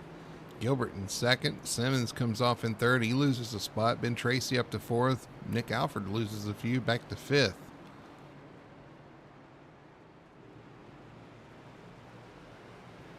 You know, I said Fatter Place, they need to have a solid, rebound there. That's certainly not what he wanted or needed for points. He's going to drop outside of the top 10 here. And everything, all these playoff guys, I mean, so many guys having so many issues tonight that the points are going to be completely shaken up. The only guy that's looking really good right now as far as points go are Daniel Simmons and Nick Alford. And I believe they were 1 and 2 for our championship right now. And they're able to they definitely are going to be advancing into the next round with the nights that they're having tonight. So Quill with 2 tires. I'm not sure if Gilbert took 2 or 4 there. He's going to line up P2. That's what I'm looking for. I'm looking for Gilbert. Let's see what he did. Here he is.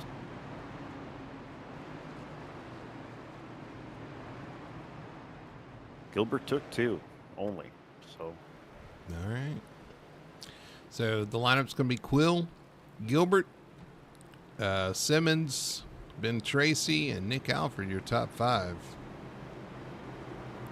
With Jeff Chandler, Kevin Ruff, Kermit Henney, Wayne Grassi, and Alex Murphy, your top 10 right now. We're going to get a restart with about 6 laps to go. Yeah. And Daniel Simmons is the only one of that top 4 that had taken 4 tires. So Ben Tracy as well. Yeah. Correct. 7 laps. Correction there. 7 laps to go. Jamie Knopf slow in the backstretch, trying to wait for cars to come around. Pace car is going to stay out. We're going to extend the caution here to make sure everybody's lined up. That's going to take one more lap off of the field here as everybody tries to find where they need to line up. Well, the big question is, are those 4 tires? I mean, you look at Jacob Quill and Travis Gilbert. Travis was having a little bit of issue early on. Is he gonna be able to hold them off with those old left side tires?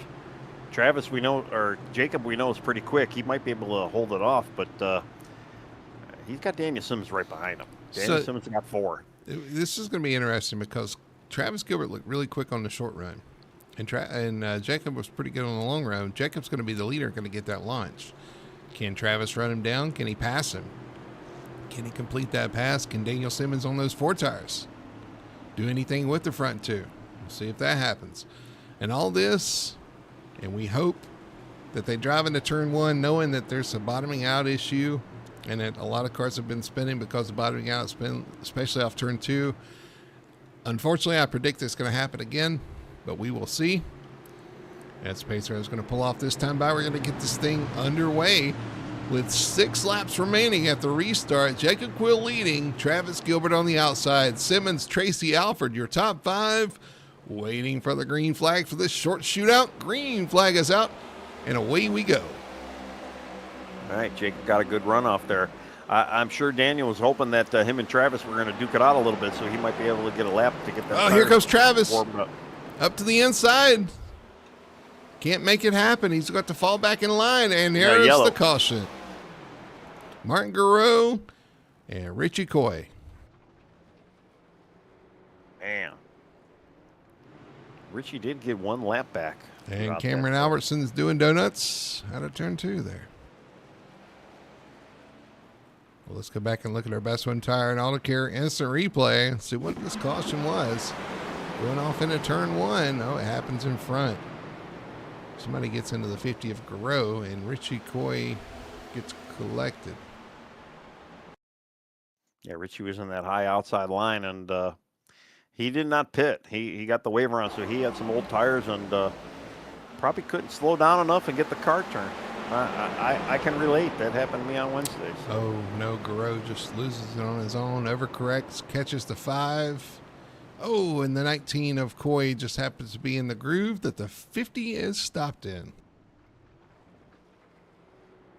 Yep, that can happen. Richie's just trying to get that lap back. It looks like Christopher Harris will probably get the lucky dog this time around, though. Provided he didn't get any contact there.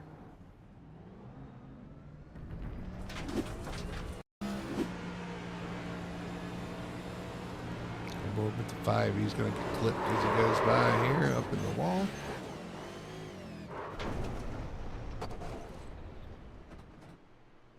Yep, Christopher Harrison does get our lucky dog. So that puts 20 cars on the lead lap. John Connor is next in line for that lucky dog. If we have another one. I think this does put us in green-white checker territory now, if I'm not mistaken. So you got to wonder, some of those guys that did get wave around, are they going to have enough gas to even make it around the track for a couple of green-white checkers, or even one green-white checker? Well, if you got a wave around the last time, come in pits this time and make sure you can make it. Well, true, yeah. They're going to have to, I don't know, they're going to have to see what they got. Hopefully they got enough. And if you took the wave around, there's a good chance it's because you pitted, so you should be fine on fuel. Maybe. I'm looking at Richie Coy, though. He hasn't pitted. I think he did pit just now, though. He is in the pits. Yeah, he's in the pits now. Or on exit now. Well, he's exited pit, yeah. All right, we got the one to go here. So this is going to be a natural green wet checker. So this is not one of those green wet checkers.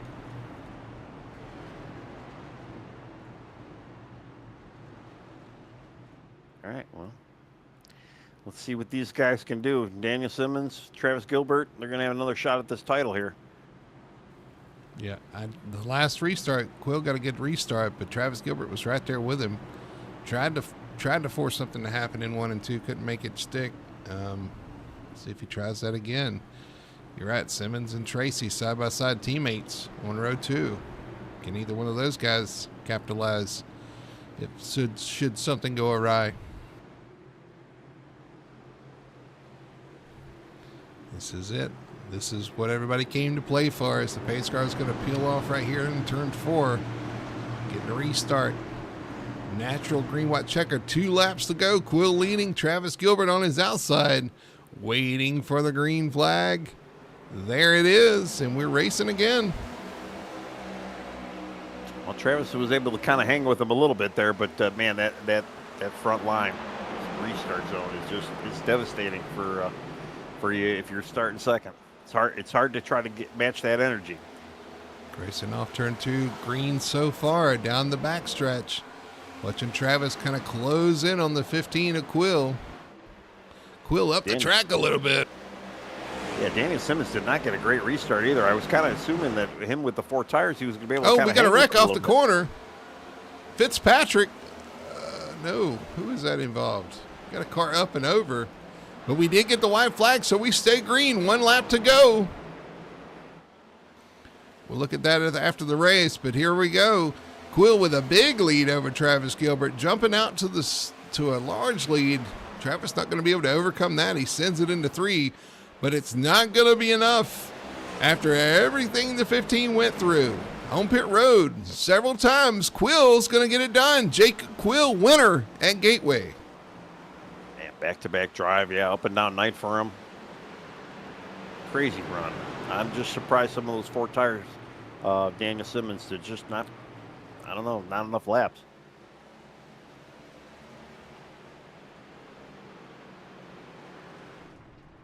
Man, that 2-tire strategy, Travis Gilbert, I mean, good call on his part. He was able to pull a podium out of that. He definitely was looking outside the top 5 before that caution.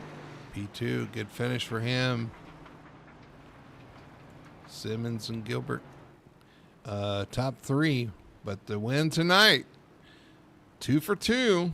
The 15 of Jacob Quill gets it done. Yeah, unbelievable drive for him tonight. Just like we were saying, crazy night. I don't know what his strategy was, but his final strategy sure did work out for him pretty well. Definitely had a rocket ship under him, as he usually does show up week in, week out. So yeah, pretty impressive again. All right, let's look at the results tonight for the Gateway 200 here at the Victory Fuel Cup Series. It's going to be winner Jacob Quill in the 15, taking it home.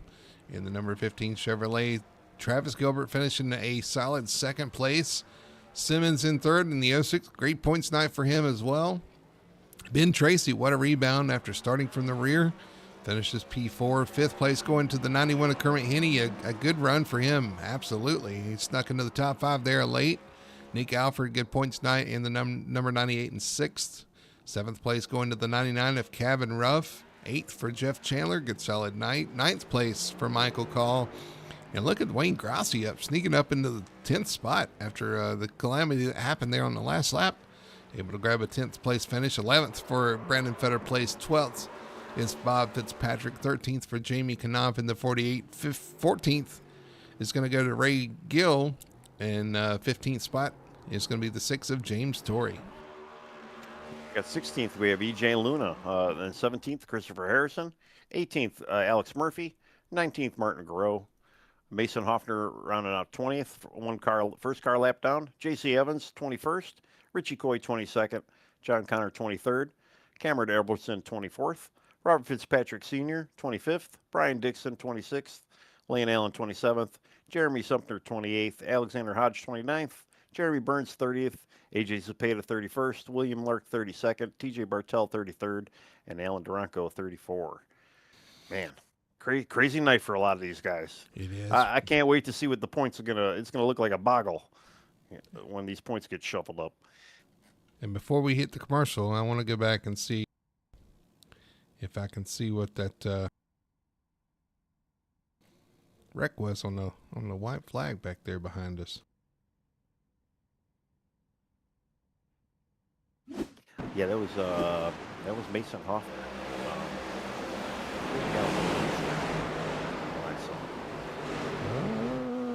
Maybe a little contact. There was some things going on there. Let's see. Yeah, I didn't get a great look at it. I did see him spinning though.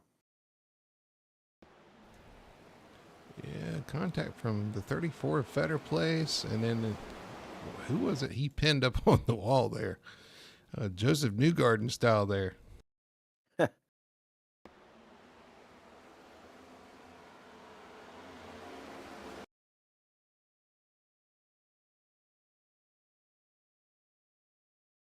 Wow. Yeah, it was actually Fetter Place and the 35 of Alex Murphy making a little contact. They were the meat and the sandwich.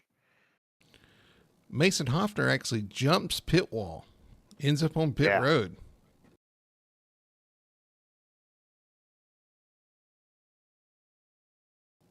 You said that was Alex Murphy?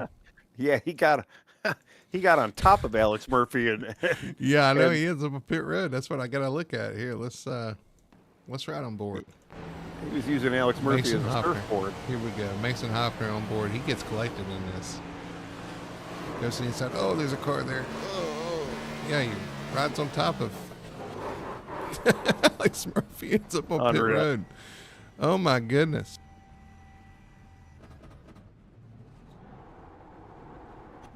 Let's ride on board with Alex Murphy here. Racing Fetter. Is it Fetter Place? Looks underneath. Oh, he bounces up into Murphy there. Yeah, he went for a ride for sure, man. That's so nuts. All right, see right here, riding with Alex Murphy. You can see a contact from Fetter Place, and there is in your living room is Mason Hoffner. Unreal. And he just kicks it in gear and keeps going. That's amazing. Yeah. Well, No, rough night. Definitely was not expecting to see that tonight. But, Yeah, I know, a little ramp into the pit road. That's nice. All right, well, we're going to take a quick commercial break. When we come back, we'll talk to our top 3 finishers, see what they have to say about tonight's race, and cap off what has been a wild night here at Gateway. We'll do all that on the other side of this commercial. We'll be right back after this. Racing isn't easy, but experiencing it is. iRacing puts you in the driver's seat with the industry's leading sim racing game. Drive on laser scan replicas of the greatest racing circuits from around the world. Go head to head against other drivers chosen by skill-based matchmaking to ensure competitive racing at every level. Compete across all your favorite series in officially licensed cars engineered to deliver the most accurate driving experience possible.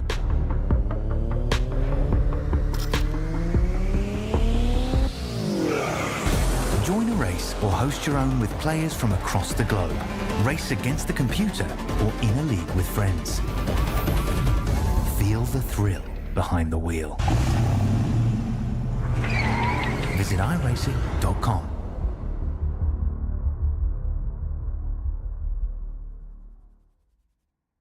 We are Best One. The best tires. The best customer service. The best automotive service. And the best customers. You see, Best One isn't just our name, it's who we are. Since 1948, Best One has been delivering quality and dependable tires and full-service automotive care to our customers. Best One, selling tires, serving people. We are Best One.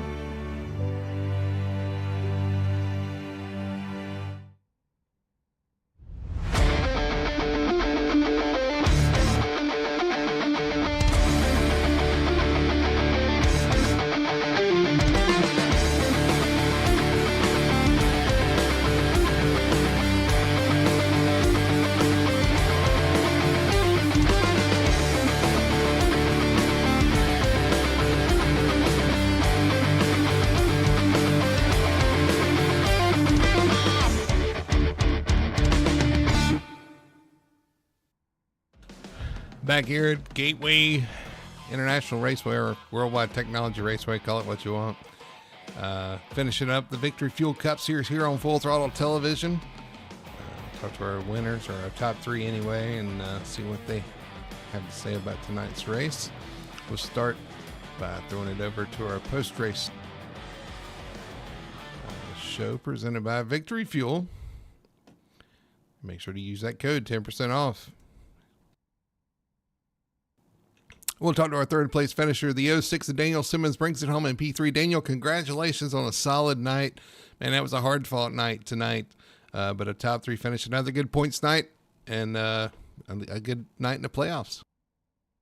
Yeah. Hopefully, just try to keep rolling off top 3s right here and can make it to the Final Four, hopefully.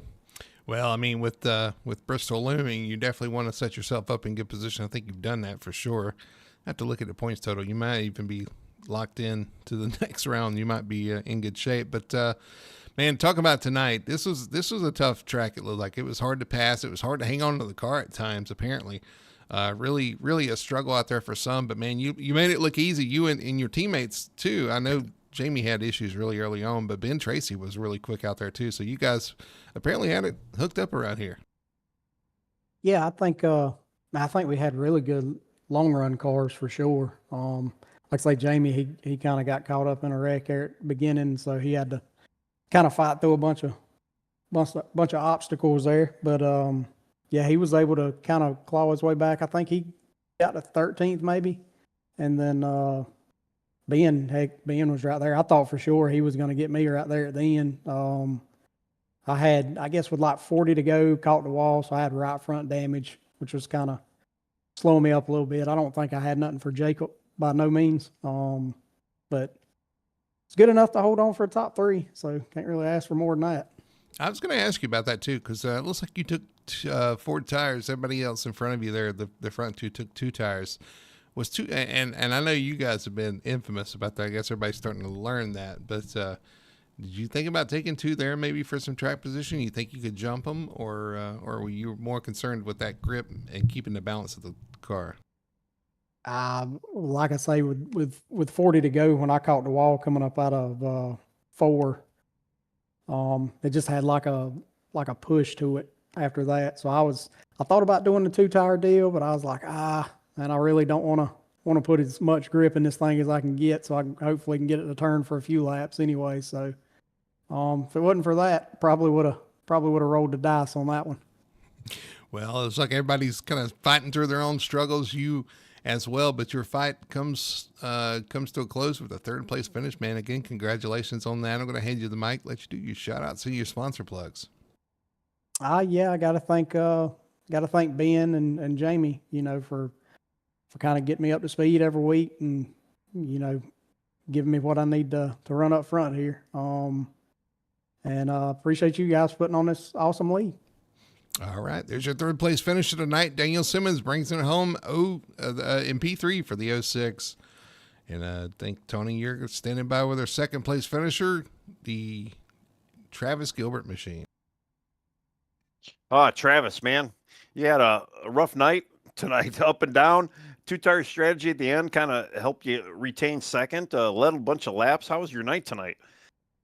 Oh, Tony, I actually don't think it was a rough night at all. I thought it was a really good, productive, quiet night. I mean, we were out in the lead there and had Jacob trapped in the field, and that caution came out, and we came down pit road, and it was right on the edge of making it. And the adjustments that we put in and selected as a team, the pit stop before that, helped us start to gap the field there. Looked like Daniel was keeping pace for a minute, but then I made a couple of mistakes there, and he was just uh, decrease the gap a little bit, but then I was able to hit my marks. But when that caution came out, I I'm not used to being an open setup racer yet. I'm still getting used to it and being able to come down pit road and make all the right adjustments and stuff. So with the mistake that I made, not taking them adjustments out for that long run there, I cooked the right front. That caution saved me, to be honest. When we came down pit road there, I only had 11% on the right front. So I told the team that I was probably not going to make it. It was probably going to pop. So I hate to see all the cautions tonight. My teammates are not in tonight's race, and we still had a lot of cautions. So we came home clean. The 86, vet the track, Ford Mustang. I appreciate Hayden James for sticking with us and believing in us. And we rattled off a top 5 last week after going 2 laps down due to a stupid time caution, and fought back to a 5th place finish. You guys didn't get to really see that so much, but last week was a hard fought finish. This week was pretty smooth, Tony, to be honest about it. Yeah, well, we did notice last week. I ain't gonna lie to you. We may we may not have broadcasted it as much, but in the booth we did kind of notice you kind of coming back through the field after that 2 laps down. I do believe I did mention it, but regardless, you had a great night tonight. That long run towards the end, like you were saying though. Yeah, we knew you were struggling after, especially leading all those laps. We thought maybe you did burn them up a little too early, but man, 11%. That's a nail biter for sure. And I don't know, man. The 2-tire strategy at the end though kind of propelled you back out in front, and you were able to kind of hang on a 2nd there. So again, congratulations. And yeah, I mean, you kind of already thanked some of your guys, but I'll give you another opportunity to go for it. Yeah, Tony, catching that 2-tire there, what killed me on the long run helped me on the short run there. So Oh yeah. Jacob ran a monster lap there at the end with the 31.7, and we broke into the 31.9. So we're not Jacob Quill fast with precision setups. However, we're working on it, and I really appreciate Hayden James, his dad, Todd James, my teammates Ray Lane. Man, I went up to visit my kids for my ex-wife's birthday and had a really great weekend. The only laps I put in was right there before practice, or before the race. That practice, I got in, and I didn't. I second guessed myself and went with a different setup. And I appreciate Ray. He was there in my ear, coaching me the whole time, and can't wait to have him back at Bristol to help him get back into the next round of the playoffs after Darlington. And really can't appreciate him enough. Tay McDonald, Kyle Diaz, Brandon Richardson, John Fike, Devin Hudgens, my buddy Joe Wells, who helps out with some of the Vet the Track logos. Go check out Braden Laster, his ARCA car, the number 06. We've had Vet the Track on there, along with some other things. So appreciate you guys over here at FTSR. Brody, Tony, you guys put on a decent broadcast. Appreciate you guys, and we're just trying to turn the page here and race every track like Darlington because that seems to pay off in this league. Good deal, man. Like I say, congratulations on second place again, and yeah, we'll see you guys next week. Oh yeah, hey, if you don't mind, real quick, I'd like to. My mom is sick, and I appreciate all my family and friends who are helping out and stuff. So they're helping, and my sister Macy, my brother-in-law Trent, my nephew Branson. I appreciate my friends Terry and Tweet for all the prayers and all the support. So I appreciate everything, and look forward to some more broadcasts. Maybe we'll get one of these victories. Maybe Jacob Quill won't be in here one of these days. Well, yeah, definitely. We're wishing your mom best wishes, and yeah, hopefully she's getting through with whatever she's getting through with. So, congrats, man. We'll see you Appreciate next you, week. Tony. Thank you, man. No problem. I appreciate it. And I think we have our Brody with our winner, Jacob Quill. Yeah, we're going to continue this decent broadcast here. I'm going to step down into victory lane with Jacob Quill in the 15. Jacob, congratulations. 2 for 2, back to back. This one not so straightforward though, as you had to overcome some issues early on. Yeah, I don't know what was going on with the track, but compared to officials, our Precision Speed Solutions number 15 Chevy here was not the greatest at times. I got it fixed up though with the later end of the race, and we were able to go make a run for the front. I don't know what it was, but if today for whatever reason, just whenever you got someone right behind you or you parked it right in front of someone's nose, it's like all that front downforce just went away. It's like there was absolutely nothing in the track. That's why I lost it. That time I caused a wreck. It snapped on me, and I tried saving it. It just overcorrected, and yeah, we got it fixed up, but we're here now, I guess. Yeah, so you had the struggles there with the wreck, the accident. We saw you pitting several times early on too. You want to let us know what was the issue there early in the race? I don't know. The car, I don't know. I think it was just the colder track temps, because the officials was about 10-15 degrees hotter in track temp at the start of the race, and it got so tight, and I was just like, I have to pick because I don't have a choice. I have to make some sort of adjustment here to free it up, and it worked to an extent, and I actually had to free it up even more later, but it was just the cold track just made the car so tight, and it just did not want to turn. You were just making adjustments, just changing. Yeah, I was just trying to get it rolling early because I was like, if I could try and get ahead of the adjustments here and have a good car for the rest of the race, then I'll be fine. But it took a while. Well, that makes sense. But yeah, at the end of the day, does it really? You kind of made it happen there. I'm going to throw it over to Tony though. Let Tony give some insight.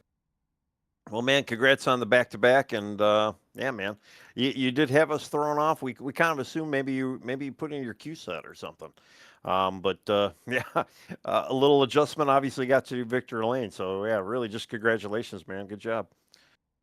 Well, I want to say that I don't know, but this might be the last Cup race I run, just because I'm about to hit 6K I rating, and obviously your limit, so. I'll probably be hitting 6K here soon, so I don't know if I'll make another race. So. Oh well, I'm chasing that 6K. I understand. Yeah, no problem. Listen, the one final thing I want to ask you about though is there towards the end before that last rash of cautions. You had a little issue with the lab car. we were watching you when all that was happening, and was wondering, like, oh my, what? This is the last thing you need. Oh, 100%. I mean, it put so much temp into the tires that it was just I lost like a second to second, and from there it didn't seem to affect me too bad. But when I went into the pits and actually got the tires, that shredded my right rear by I would estimate by around 10%. Just took the tread completely off the tire by that big slide, and I got at him for it. I'm like, dude, the inside is not the way to pass with the freshest tires, because you got guys here that are on 50-something old lap tires, and then you're on brand new fresh tires, and Gateway is just one of those tracks you can make many lanes work. You might as well swing it around the outside. And then when I told him to swing it around the outside, he passed me first try. So, and then I was like, is that so hard? Well, I was worried about the temp too when you were sliding. So I was like, that's That's the first thing. It's like, okay, what is it going to do in the next corner? Cool the tires down, but yeah, taking the wear out of the tires. Yeah. I knew that was going to kind of be the issue, but apparently, like I said, it really matter there at the end with the way the cautions fell. But yeah, I mean, it was a little extra drama that you didn't need, but at the end of the day, it doesn't matter. You come home with another checkered flag. So I want to say congratulations on winning tonight. Congrats on the 6,000 I rating. And I'm going to throw it to you and let you do your shout out and your sponsor plugs.